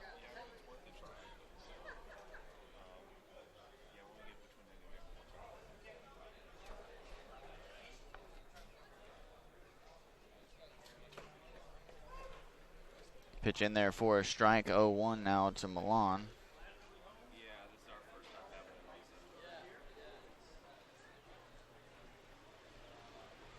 Milan laughing about something with the umpire. So again, try on your phone to go to youtube.com or on your iPad. It may not let you if you have the app, but it seems we're on the phone with them right now and trying to figure out that pitch a strike on the outside corner. Why? For whatever reason, it's not seeming to want to play in the app. That ball hit well out to center field, but not well enough. Milan thought he got a hold of it, but he didn't. He did hit a home run back in the third. That's his first time getting out. He was 2 for 2. Nicely hit, just not deep enough out to center field. That'll bring up the number 3 hitter, Lopez. Lopez 0 for 2. Reached on an error in the first. Flew out to right field in the third. Hit it deep to right field. This one hit out to right again on the line for the out. So that's it for the Seahawks in the fifth. Still 2-1. We're going to the top of the sixth. We'll be back in the NJCAA Region 8 tournament.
Back at Henley Field, Scott Jamieson with you. We've got a good one going here. Gulf Coast trails Broward College 2-1.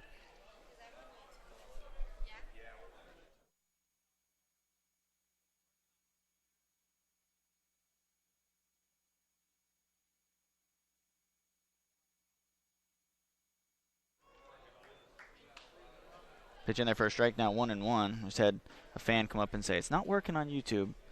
So we do apologize. For some reason on the app, on the phone, it's not wanting to work. If you pop your computer open, your laptop, it will work for sure.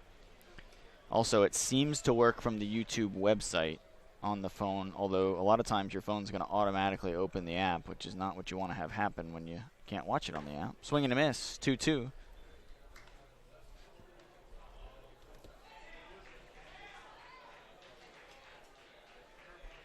To McGuffin. He's 0 for 2. Liner to right field, now 0 for 3, a strikeout looking. 10 strikeouts for Orlando Rodriguez.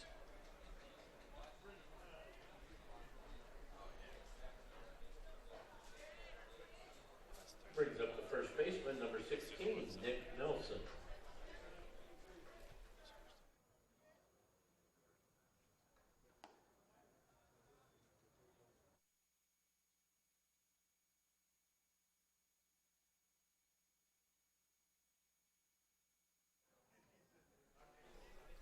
Again, if you go through your Safari on iPhone or your Chrome or whatever on your Android device, it should load up. You're not going to be able to do it on the app. That is where it seems to not be working, is the YouTube app. And I wish that I could explain why. We will work on it. We appreciate you bearing with us here in this first game. It is working. Again, it is working on the phone.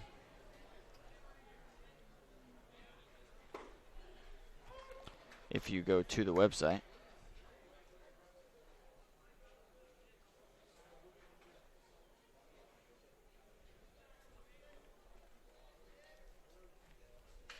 That one just got a piece of that to foul it back. Now 3-2, full count. One down.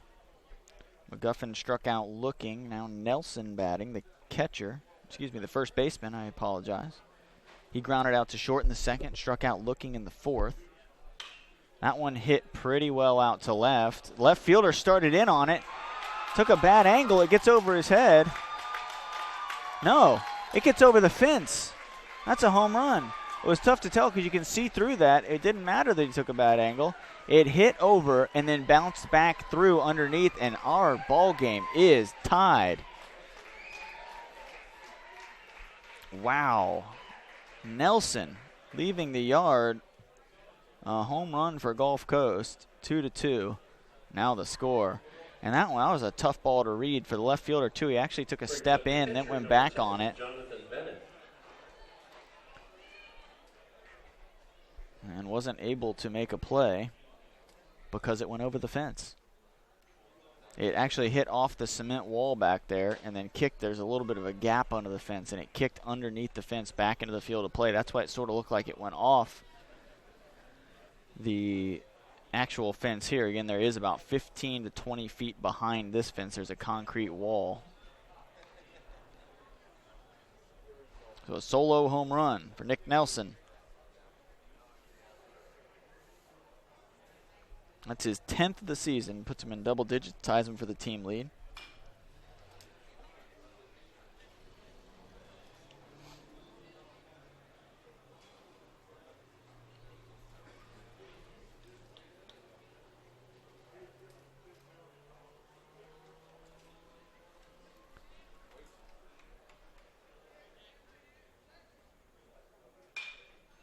Pitch hit down the left field line, foul, out of play.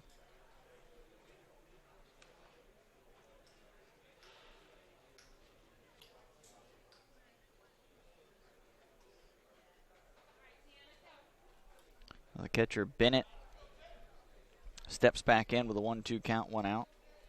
And if you are having trouble or you know someone having trouble not able to pull it up on the YouTube app on their iPhone, that is the only place you can't watch it. Hustling down the line, but beats him by a step.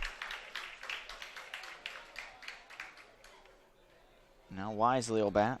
0 for 2. A couple strikeouts. He did reach in the second on the strikeout. It was in the dirt, went to the fence. Baseman, number 21, Alex Wisely.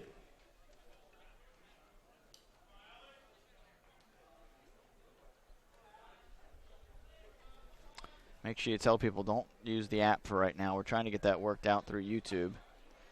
Have them pull it up on Safari.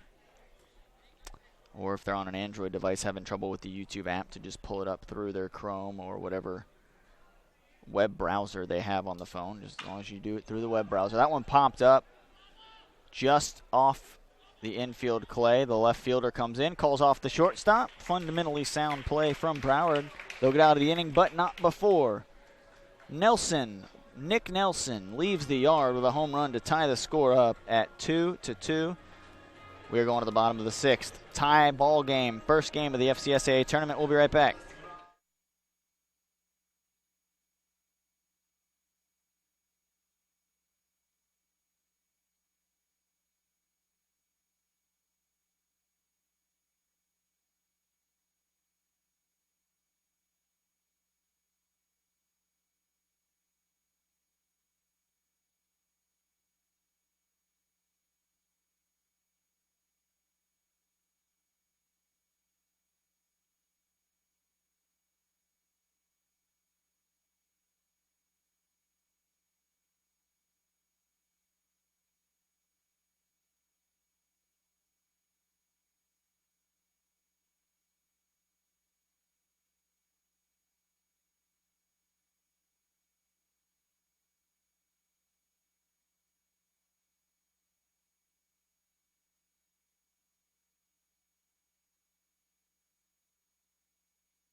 Ogando will step to the plate for Broward College to start off the bottom half of the 6th inning. Ogando 0 for 2. Takes a strike. Raiden Ogando, a .272 hitter.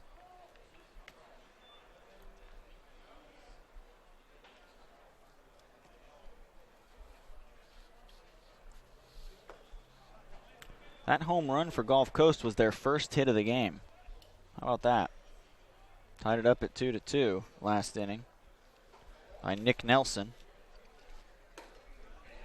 Big rip from Ogando. He's not getting cheated on these swings. That one was late.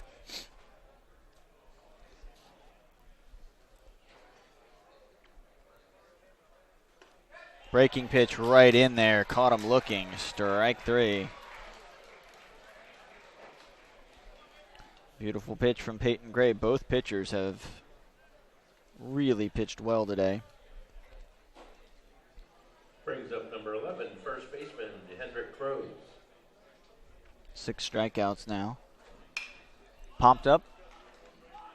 Just outside of the infield. Shortstop will take it for the second out. Excuse me, that was the second baseman. What am I talking about? Wow. Still early in the day, Tyler. I shouldn't be making mistakes like that. Goodness. Only 11:45 on day 1. Next batter is the third baseman, number 13. Maybe on Thursday I can make that mistake and get away with it. Not have people yelling at their computers. Well, Garcia will bat. Breaking pitch strike. He doubled. went all the way to third on an error. It was a very peculiar play back in the fourth. It was a double out to straight center field. Center fielder threw the ball into second base. The shortstop never moved to go get it. The throw was definitely offline, but it was both of their faults. The ball just came rolling into second base, and Garcia took off for third. No one wanted to come grab the ball. It was very strange.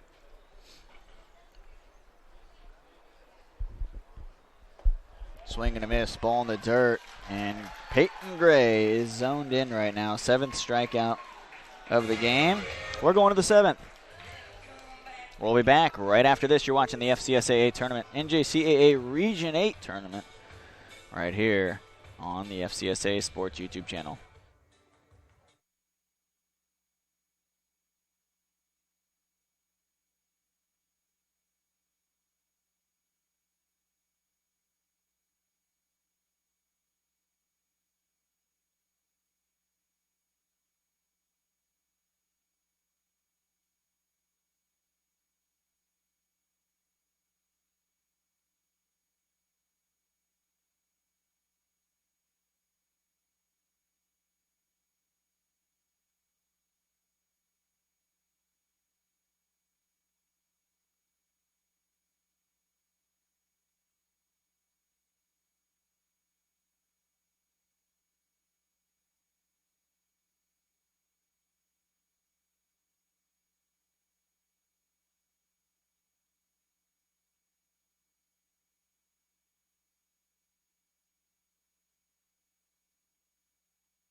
Back at Henley Field in Lakeland, Florida.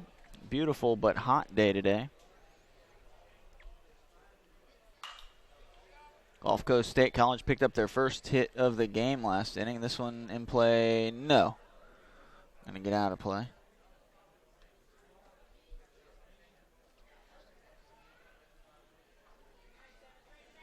It was a home run by Nick Nelson that tied the game at 2. Scored their first run by way of a walk, then an error, and then a dropped third strike. It was actually in the dirt third strike, not even dropped. Got away from the catcher. And that's how the first run of the game scored for Gulf Coast. Second one on a home run. Broward scored both of their runs on a 2-run shot by Milan. That one fouled off. Juan Milan hit a bomb out to left field, way out.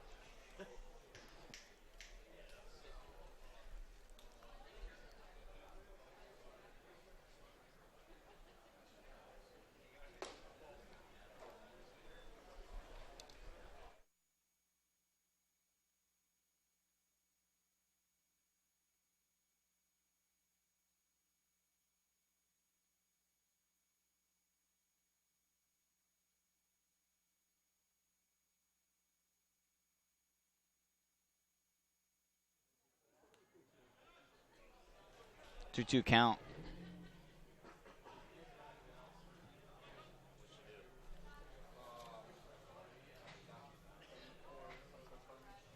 Time called. This is Falk, the DH.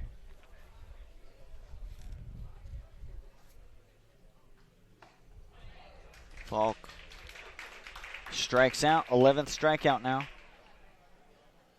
for Rodriguez. Rodriguez has made one bad pitch and threw a ball away trying to pick a runner off at first that ended up costing him the other run. Besides that, he has been lights out. I mean, has absolutely been cruising. 11 strikeouts now. Pitch inside, ball 1.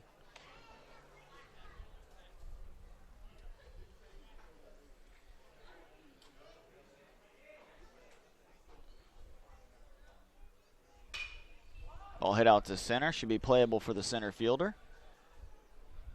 And it is for the second out. Tilsky, the number 9 hitter, third baseman, will now bat. Reached on walks both times and reached second base both times, but was stranded there. Brings up third baseman number 3, Jordan Tilsky.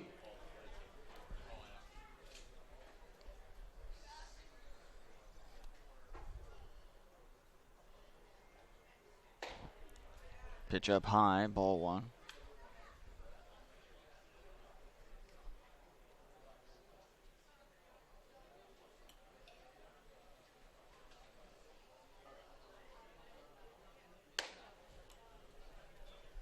Now 2-0 to Tilsky, so again a good eye at the plate. He's walked twice already.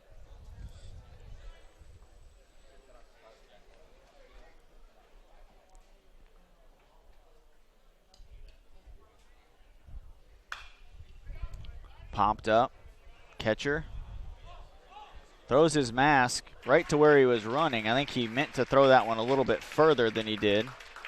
Almost stepped on it, and that would have been bad news for him, but he still makes the play. Luckily, he did not get hurt. That one stayed in fair territory, ends the inning. We're going to the bottom of the 7th. Due up for Broward, Salva, Cawley, and Ariano. We'll be right back.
Yordani Salva will lead off for Broward College. 2-2, bottom of the 7th.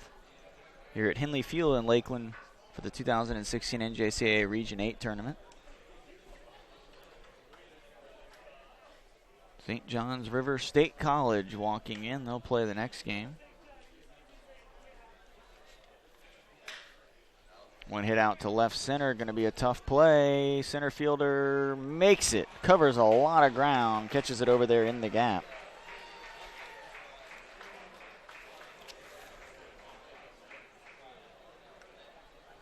Christian Cawley will now bat. Brings up the designated hitter, number 27, Christian Cawley.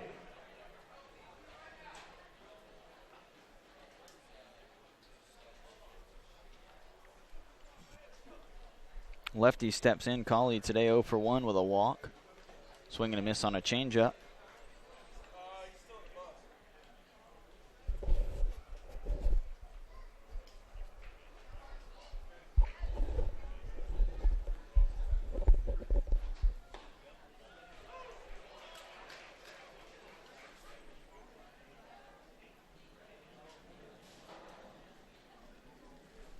Two quickly to Cawley. Peyton Gray, swing and a miss. Cawley strikes out swinging. And Gray has now set down 10 in a row. 9 in a row. Correction, 9 in a row. He has now set down 9 batters in a row. Brings up the center fielder, number 7, Orly Arano.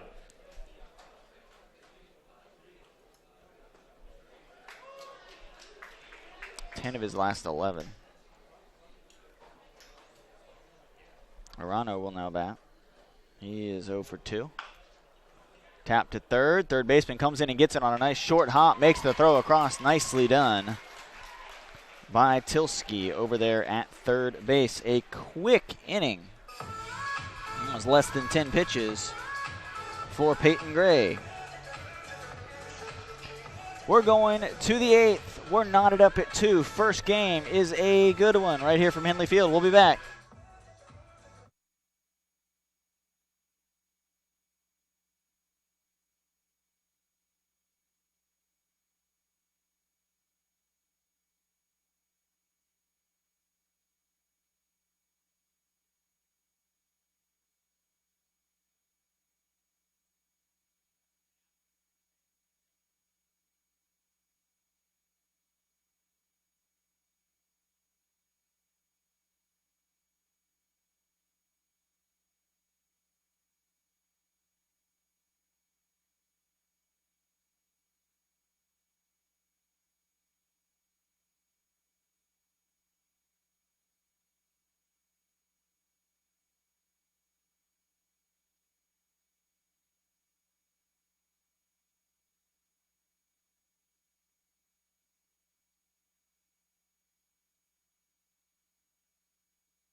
Austin Murphy will lead off for Gulf Coast. Score tied up, top of the 8th, 2-2. Both pitchers have pitched brilliantly today.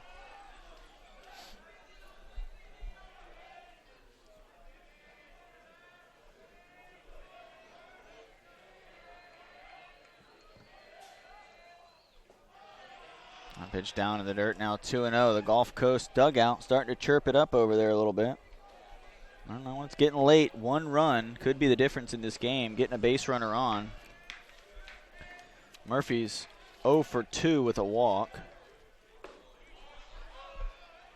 He struck out twice. Both starting pitchers still in the game, deep.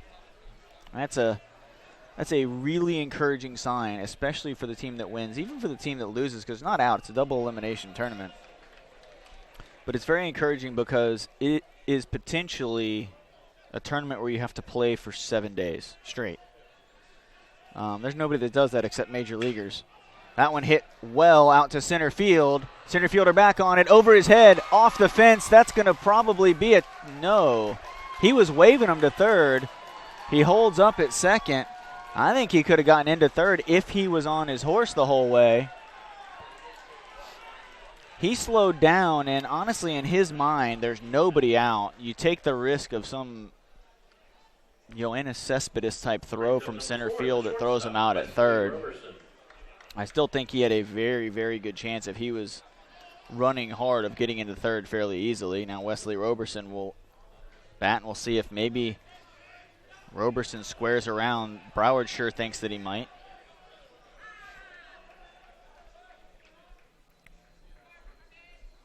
No, that's what your leadoff hitter needs to do. Murphy scorches a double.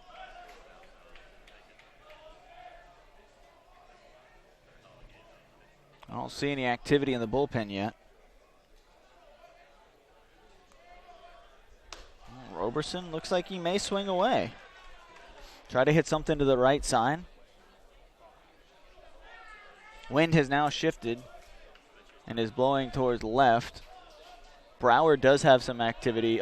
Yes, they do have some activity in their bullpen. Excuse me, I was looking at the Gulf Coast. Thank you, Tyler. Tyler earning every penny of his money. Broward does have somebody warming up. Did not go around. Now 2-0 to Roberson.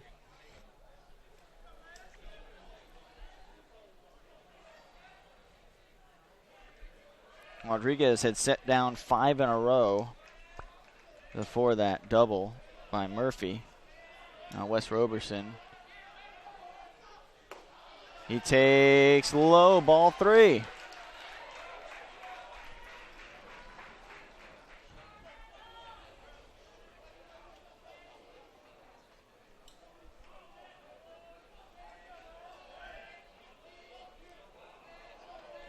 So a 3-0 pitch to Roberson, he's going to be taking. Pitch high, ball 4. That may be it for Rodriguez.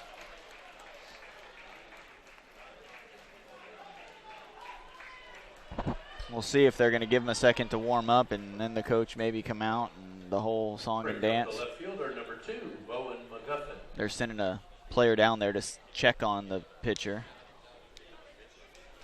Oh, Rodriguez hasn't faced a whole ton of adversity this season. Struck out 96 in 74 innings. Guys hitting just 189. That's about all they're hitting against him today. Actually lower than that. And we will be back. We'll let you know if there's a pitching change right after this.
Well, the umpire let him have a long time out there, and the end result is Rodriguez still in the game.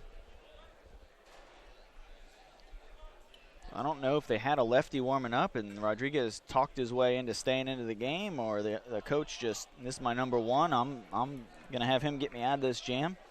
Either way, Rodriguez still out there. Facing McGuffin, who he struck out twice. He's 0 for 3. First pitch low.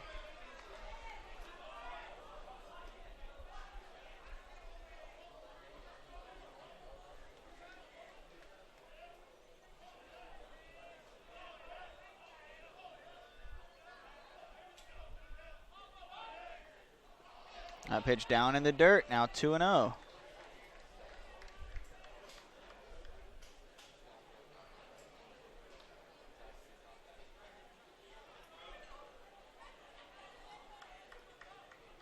Four games for you here today. At 7 o'clock, the number 1 team in the country, Santa Fe College, will be playing Eastern Florida.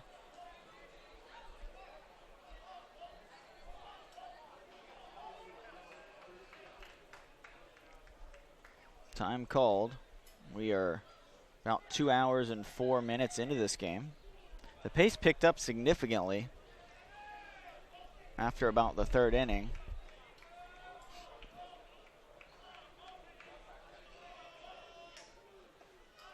That pitch down and out. Ball 3. Well, if he walks him here, I can't imagine that the coach possibly leaves him in, but you never know. McGuffin's going to take a pair here, I would think. Pitch in there for a strike. And, you know, he's the number 3 hitter, so maybe he's not going to take right here. I don't think the coach would be upset at all if he took a big cut. And Rodriguez has to throw one in here. Unless you think you can get him to swing and you can throw a changeup. That one hit to the left side. Going to hold the runner up. He drops it, and he is going to score on an error by the left fielder. That is really good base running to see that ball got out of his hand. And I'll tell you what, Broward has cost themselves 2 runs now today on some plays that you will not see very often. Wow.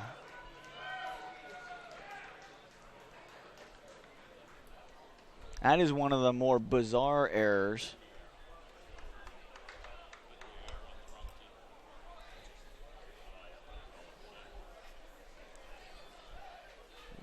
Wow. Well, they're going to make a pitching change now. That's a good piece of hitting by McGuffin going the other way. The shortstop was shaded towards second base. No RBI for McGuffin. He doesn't care. The run's home. That's all he cares about. And a 3-2 lead now for Gulf Coast. Pitching change coming. We'll be back right after this.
Nick Nelson, who has accounted for one of the runs for Gulf Coast. He hit a home run, a solo shot back in the 6th.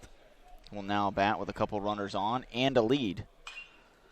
Padron throwing the ball hard out there. Low 90s probably, 90, 91, 92 maybe. He was humping it up there in warm-ups.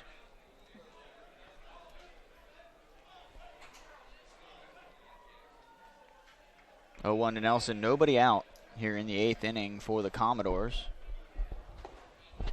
Padron is in there to get out of this. Jose Padron, a 2.96 ERAs, 5-2 in 21 appearances, no starts, 30 strikeouts in 27 1/3 innings. 16 walks though, so he's walking more than a batter every 2 innings.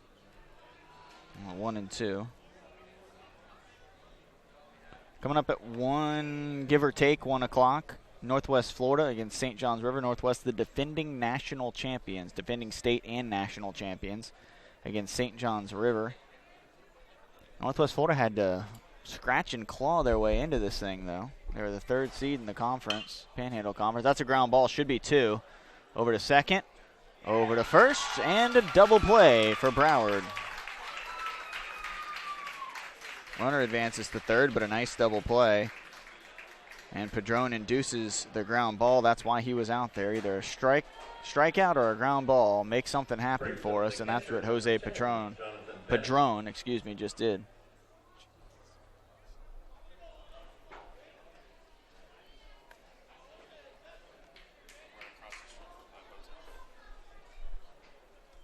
They're going to intentionally walk Bennett.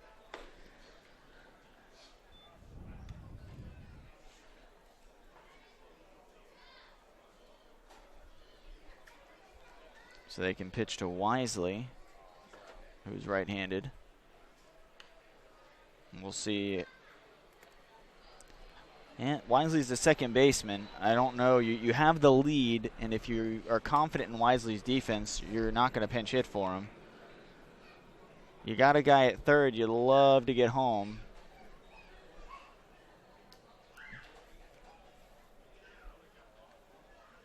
Wisely hits 351. It's tough to pinch hit for a guy that hits 351.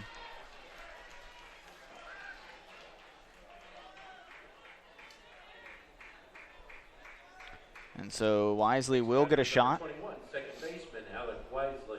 Alec Wisely will step in there on the day. Wisely is 0 for 3, a couple strikeouts, and a fly out to left. Insurance run at third. And what has been a spectacular first game. A lot of interesting plays have taken place in this one. Defensively, some mental and also physical errors, just some strange plays you don't see too often.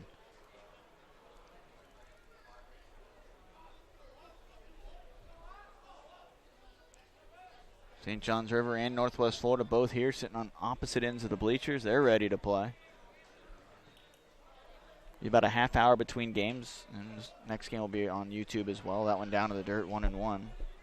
I'm going to try to get that app situation fixed. We're not sure. It's nothing that, honestly, I'm not trying to pass the buck on YouTube/Google, but there's not much that we can do on our end. We ran a softball tournament a couple weekends ago, and it was fine on the app, so I'm not exactly sure. We'll try to restart, and hopefully we'll be good to go after this game. We'll shut the program down and go through the rigmarole. That's why Tyler gets paid the big bucks, to be here and figure those types of situations out. So we'll see if Tyler's worth his weight in gold, as he usually is.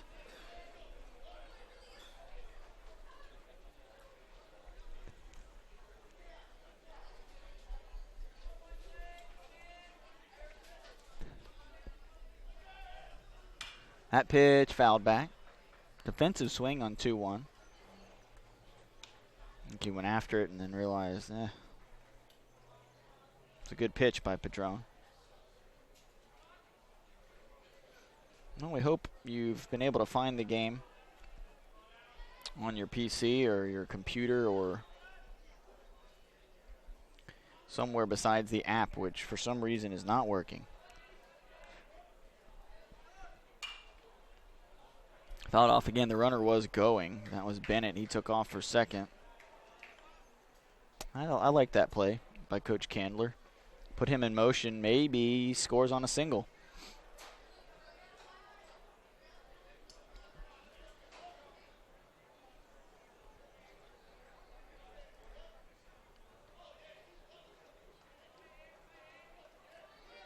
Pitch, runner goes again.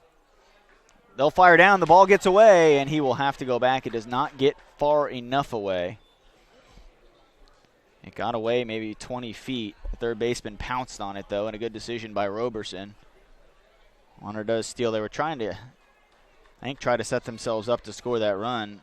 Coach Candler didn't care if they got the third out as long as that run scored.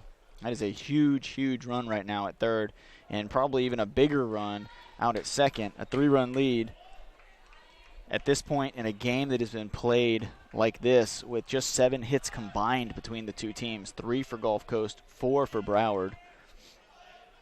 Every run is huge. That's a bouncing ball to short. Throw across. Safe. Infield single and an RBI for Wisely. If the third baseman could have cut that off, they might have had the out. He tried everything he could to try to reach out for that ball. It was just out of his grasp. The run comes home. That was Roberson, so he made the right decision to not try to chance it on that ball that got away. And a 4-2 lead now for the Commodores. Josh Falk can add to it. Just a 228 hitter. 5 home runs, 21 RBI. He's the DH. This is the guy he thought maybe they pinch hit for him, just 228. And he's the DH, so you're not having to worry about shuffling anybody around in the field. But Coach Candler going to trust in his guy. And Falk would love to come through for him and let him know that his confidence is justified. That was a good hack on that first one. He just missed it.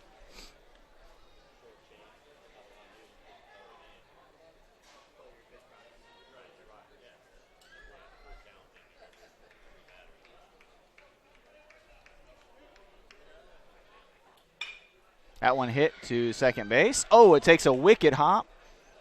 Has time. Nice play by the second baseman. He knew Falk was not the swiftest of runners, and so he knew he had a second. He gathered himself, took in that big hop, and then made the throw over. Very nicely done by the Seahawks. That'll end the inning, but not before a couple runs come across for the Commodores. They'll take a 4-2 lead into the bottom half of the 8th. We'll see if Peyton Gray is back on the hill or not when we come back.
Back here at Henley Field, Scott Jamieson with you. We apologize for the YouTube app problems that we're having.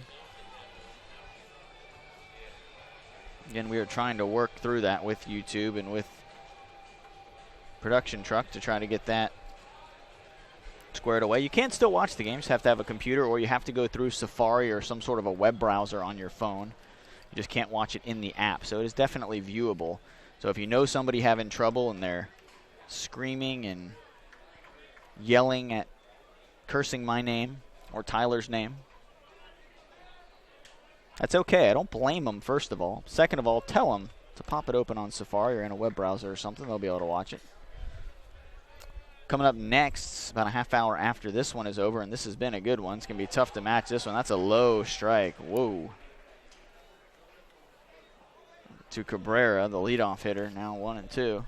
He shakes it off and gets back in there. Hits one to short. Gonna have to hurry.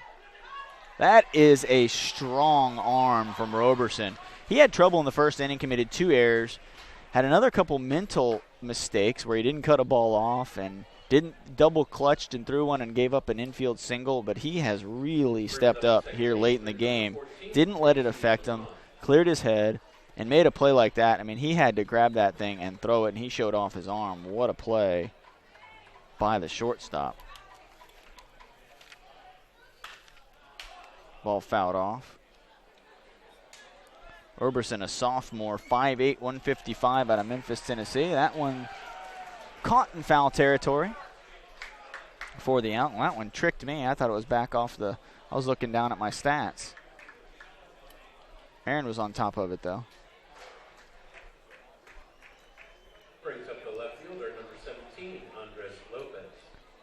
Well, down to 4 outs left for Broward if they want to get back in this thing, and that's probably one of them right there. Popped up to second base, barring an error, and an out. 2 really, really quick innings, less than 15 pitches between the 2 innings in the 7th and the 8th.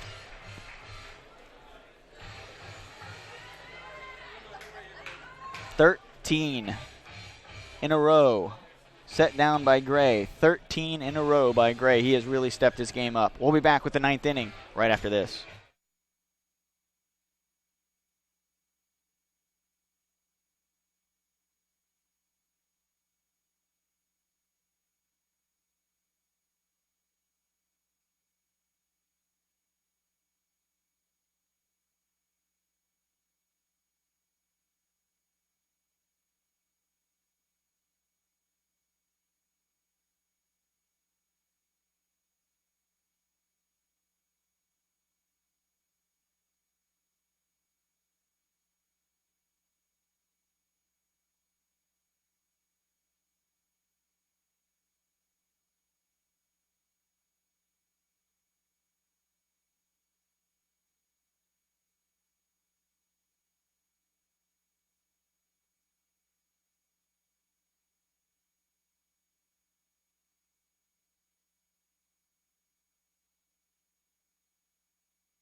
We are getting down to crunch time. 9th inning, game 1 of the FCSAA tournament.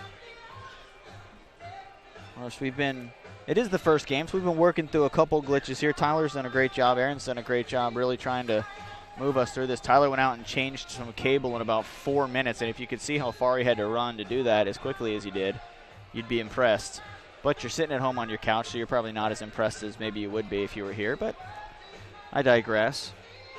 New pitcher for Broward. I do not want to forget to thank, though, the crew here at Henley Field. And the batter for Gulf Coast, number 13. Got a new pitcher for Broward. So before we do that, new pitcher for Broward is number 10, Louis Puglisi, 3.69 ERA, 45 strikeouts, 61 innings. First batter up for Gulf Coast is number 13, Brady Bell. But want to make sure we thank Bing Tyus, the athletic director here at Polk. A huge thank you to Kelly Warren, president of the FCSAA. She does a wonderful job and really has helped us make this broadcast possible. Bill Hamilton, also the CAA chair. Wally Minto. Can't forget to thank Wally. Right, Aaron? Got to thank Wally, of course. Everybody's got to thank Wally. He does a good job. He helped us out this morning getting everything we needed to get. 1-2 pitch now coming to Bell. Swing and a miss. Nice pitch on the inside corner for a strikeout. Well, that's Brings up the third base. the job right now of Puglisi, is to come in, keep this thing at a 2-run game. Both teams have just combined for 8 hits. Has not been a slugfest, so there has been 2 home runs. Both pitchers excellent. Peyton Gray has set down 13 in a row. His pitch count, don't have the number, but it's got to be fairly low, especially just because of the last couple innings. Swing and a miss. 1-1. He's worked out of the last 2 innings, 15 pitches combined. Giving himself a chance to maybe come out in the 9th. Complete game. What that does for your pitching staff's confidence, for your coach's confidence, you have your entire bullpen at your disposal. You don't play, let's see, take a look at this bracket. I just had it. The winner of this game doesn't play until Tuesday. So not only is your bullpen fresh, but you get another day off. Come back Tuesday to play at 7 o'clock. One hit out towards right. Right fielder Ogondo back on it. He makes the catch. 2 away. So that really would be, if he can go the distance and get the win. This game, of course, not over. Broward with some big bats in their lineup wants to change this score and flip it in their favor. Winning the first game, it's not crucial to winning the whole thing, but it is, you have to get off to a good start to give yourself the best opportunity. Let's put it that way. Again, it's a double elimination, so you're not out. But you lose this first one, and you face an uphill battle, a big uphill battle.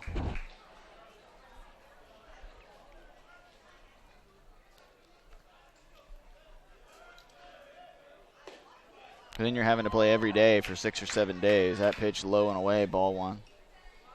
And that is tough for an MLB team to do, much less a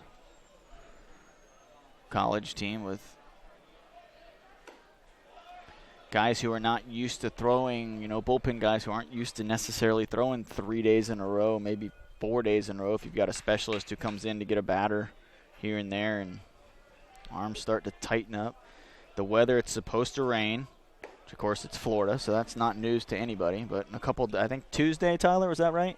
100% chance of rain Tuesday or something like that. But it is Florida, so that could be down to 20% by like tomorrow. So, don't anticipate rain. Popped up, that might stay in play. The catcher, neither one of them catches. That was a tough spot right there.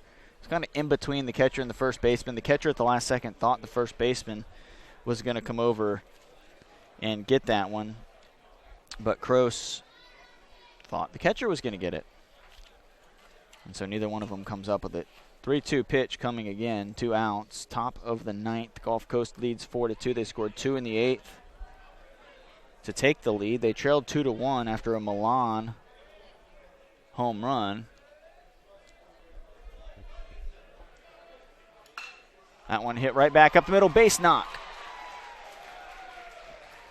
for the leadoff man, Murphy, and he's got hits in back-to-back innings. He doubled and scored in the 8th, and now has a single, and Wes Roberson will bat. Roberson turned his game around big time. 2 errors in the first inning, and he has really turned it around and had a nice ball game defensively and reached on a walk and came around to score back in the 8th with some aggressive base running.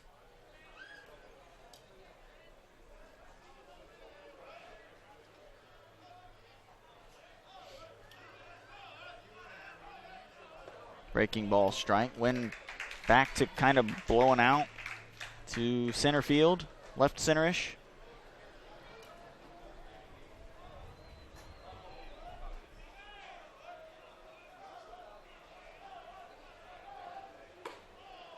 Pitch high, 1-1. Very good crowd here in Lakeland at Henley Field. It is for a year.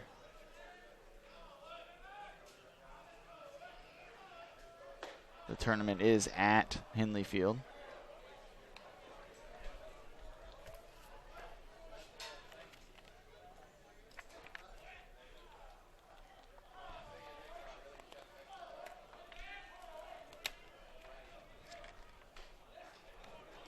Fouled off. Now 2-2.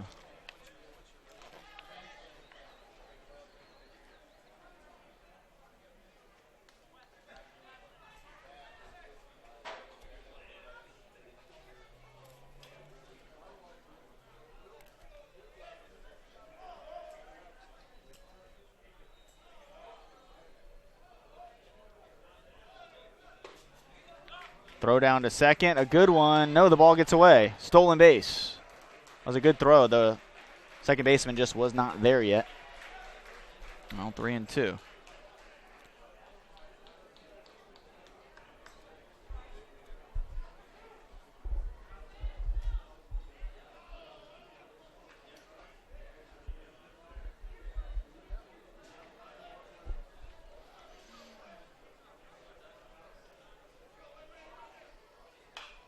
Fouled back.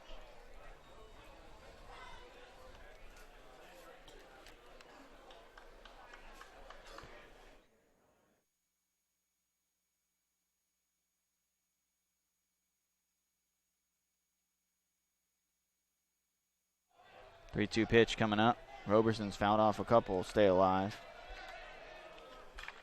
Fouls off another one.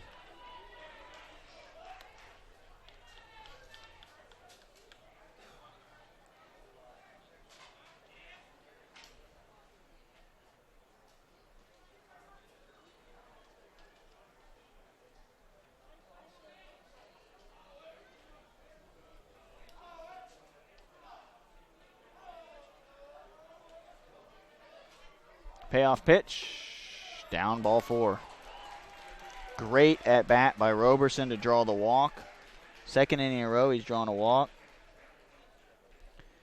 A 2-out rally going by the Commodores. They've got 2 on with 2 outs. Next batter for Gulf Coast State is left fielder number 2, Bowen McGuffin.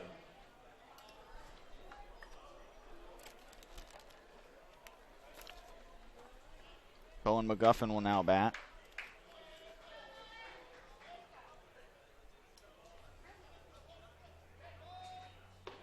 Breaking ball, strike 1.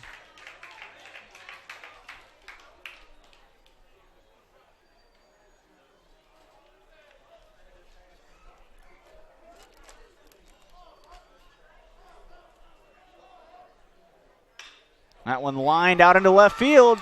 The 2-out rally is going to get them a run, an insurance run for the Commodores. McGuffin, a nice piece of hitting. He knocks in a run. That's his second hit in his many innings, and it is now 5-2.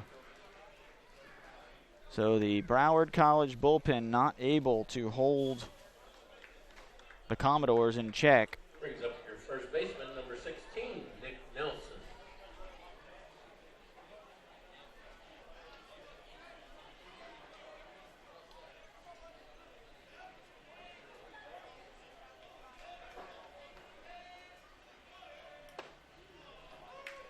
First pitch in for a strike.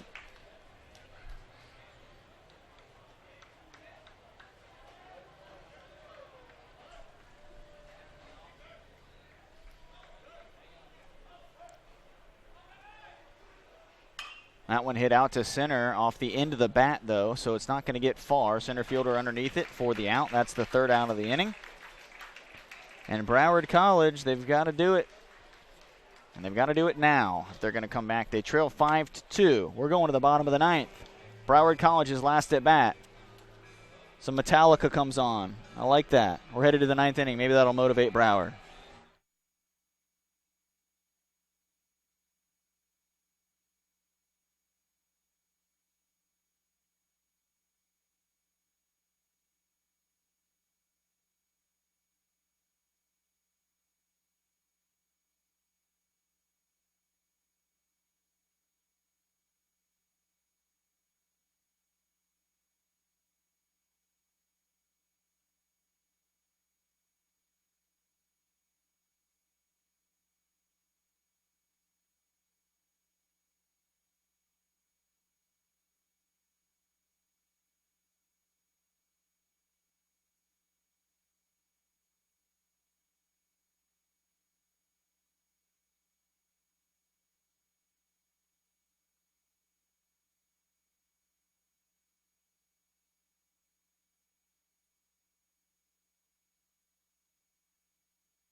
We are back, Henley Field.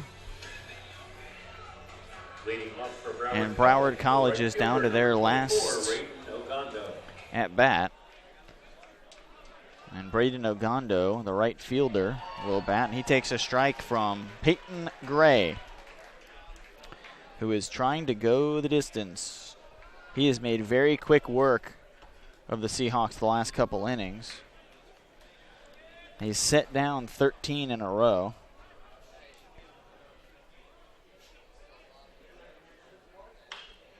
That one hit hard but fouled on the left field line.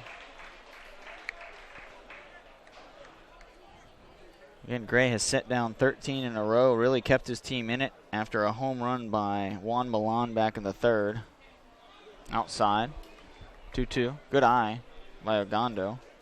Gondo's 0 for 3. Popped out to first and struck out twice. Struck out looking back in the sixth. Good take again from Ogondo. Well, it's tough when you struck out twice and you struck out looking. Now 3-2. Broward needs base runners. Fouled off the inside pitch. Don't need to hit a home run. Don't need to do anything except get on base. Ogondo, the number 4 hitter in the lineup. That pitch inside, he draws a walk. Well, now we'll see. Gulf Coast has somebody warming up. Can't exactly tell who from our vantage point here, but they do have somebody throwing in the bullpen. We'll see how long Coach Mike Candler sticks with Peyton Gray, and this may be going to tell us, and it does look like a pitching change. Maybe. Thought I saw him raise his hand up.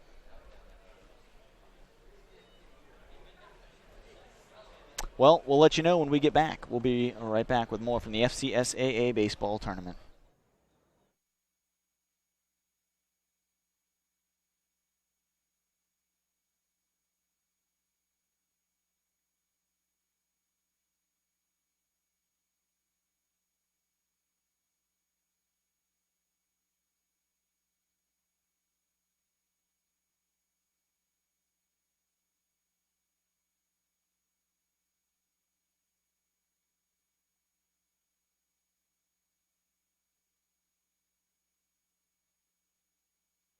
They're going to stick with Gray, and I cannot blame Coach Candler. That ball just off the plate. Well, the umpire has been consistent with that call, if anything, and that's really what you can ask is for consistency. I feel like the umpires have done a nice job today. That went in there for a strike. It's tough when you have these split-second calls, and every single one in a tournament like this means so much. Every single call has something on the line. There's something. You know, earlier in the game, Broward had a guy thrown out at home. Their coach didn't agree with it. Well, there's a base hit, and now the tying run will come to the plate. Their coach didn't agree with it. It was a very close play. That could come, you know, back to haunt them. Well, now we got a pitching change. It's the second visit to the mound, so that's going to do it for Peyton Gray. He gave him one more batter, see if he could get through it. Coach Candler will come out, make the change. We'll be back to see who's going to be on the hill when we return.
Well, we are in a big situation here. Bottom of the ninth, 2 on, nobody out. Broward College with the tying run at the plate. Number 13, Gabriel Garcia. Gabriel Garcia doubled back in the fourth. He struck out in his other 2 at-bats. We've got a new pitcher on the mound. That is number 26 for Gulf Coast, Greg Luukkonen. He's a freshman out of Berkeley, Michigan.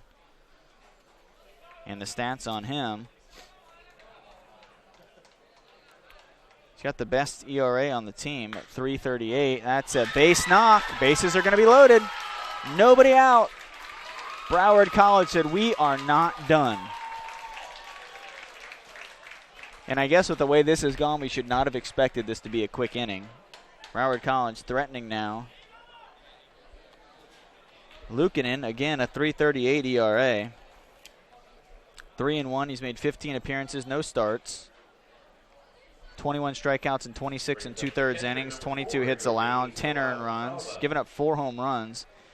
Gulf Coast pitching's given up 47 home runs now, make it 48 after today. 4.36 ERA. They do play in the Panhandle, which is top tier. The whole state of Florida's top tier, but the Panhandle has consistently churned out some really good teams. In fact, Northwest Florida State College, who will be playing a half hour after this game, was the national champions last year.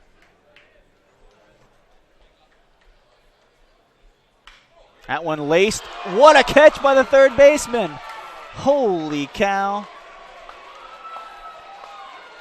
We just went from a tie ball game to 1 out, because that was probably going to clear the bases. If it didn't clear the bases, it was at least going to score 2 with a runner at third and nobody out. Unbelievable defensive play, and he is tall. I'll tell you just how tall in a second. I should probably have already known that. 6'1". So. Yeah, if you'd have gotten that on camera, I'd have been really impressed. But believe me when I tell you, he had to jump as high as he possibly could. That's Tilsky at third. He used every bit of that 6'1". He looks taller than 6'1". I'll say 6'2". That one's going to be a tough play. No, it's not. It is going to carry. And now there are 2 outs. That throw comes into third. 2 outs.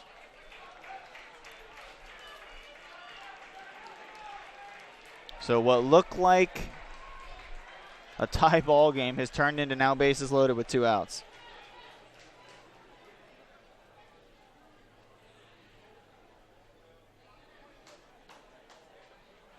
I've misjudged a couple balls here that look like they're a lot more shallow. There's actually not much wind right now to speak of at all out there. Batter for Broward College is number 20, Kyle Vesneski.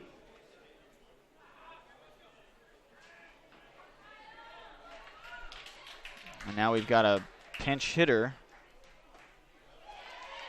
for Broward. Number 20, Kyle Vesneski, redshirt sophomore from Jupiter. Vesneski, 262 hitter. Fouls it off, now 0-2. Luukkonen 1 strike away from sending Gulf Coast into the second round on Tuesday. Give his guys a day at the pool tomorrow.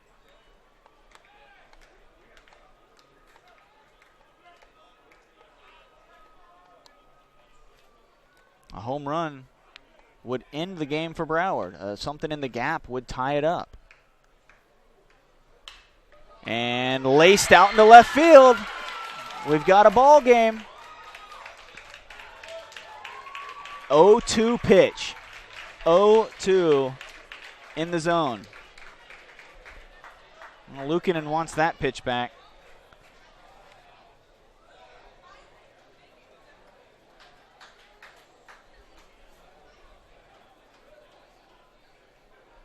So an RBI single for Vesneski, who pinch hit. We're going to get a reliever. We'll be right back. We'll let you know who is going to be on the hill for Gulf Coast.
Edison Cabrera with the game on the line. The bases are loaded. Something in the gap could win the game for Broward. A single could tie it up. That is going to be out into right field. Right at the right fielder. He'll secure it. Gulf Coast State College has won. And with the save, that was number 9, Devoner McCray. So he will get his 15th save of the year. So that's their closer. And he came in 2 pitches and gets the save. Gulf Coast moves on. They will play on Tuesday, on Tuesday. At 7 o'clock against either Northwest, St. John's, or Polk. That is all to be determined. Broward will now move down to play tomorrow at 4 o'clock against either Northwest or St. John's. Stick around. We'll be back with more exciting FCSAA baseball action. Your final from game number 1 at Henley Field, Gulf Coast 5, Broward 3. Thank you for watching. We'll be back in a half hour with Northwest and St. John's.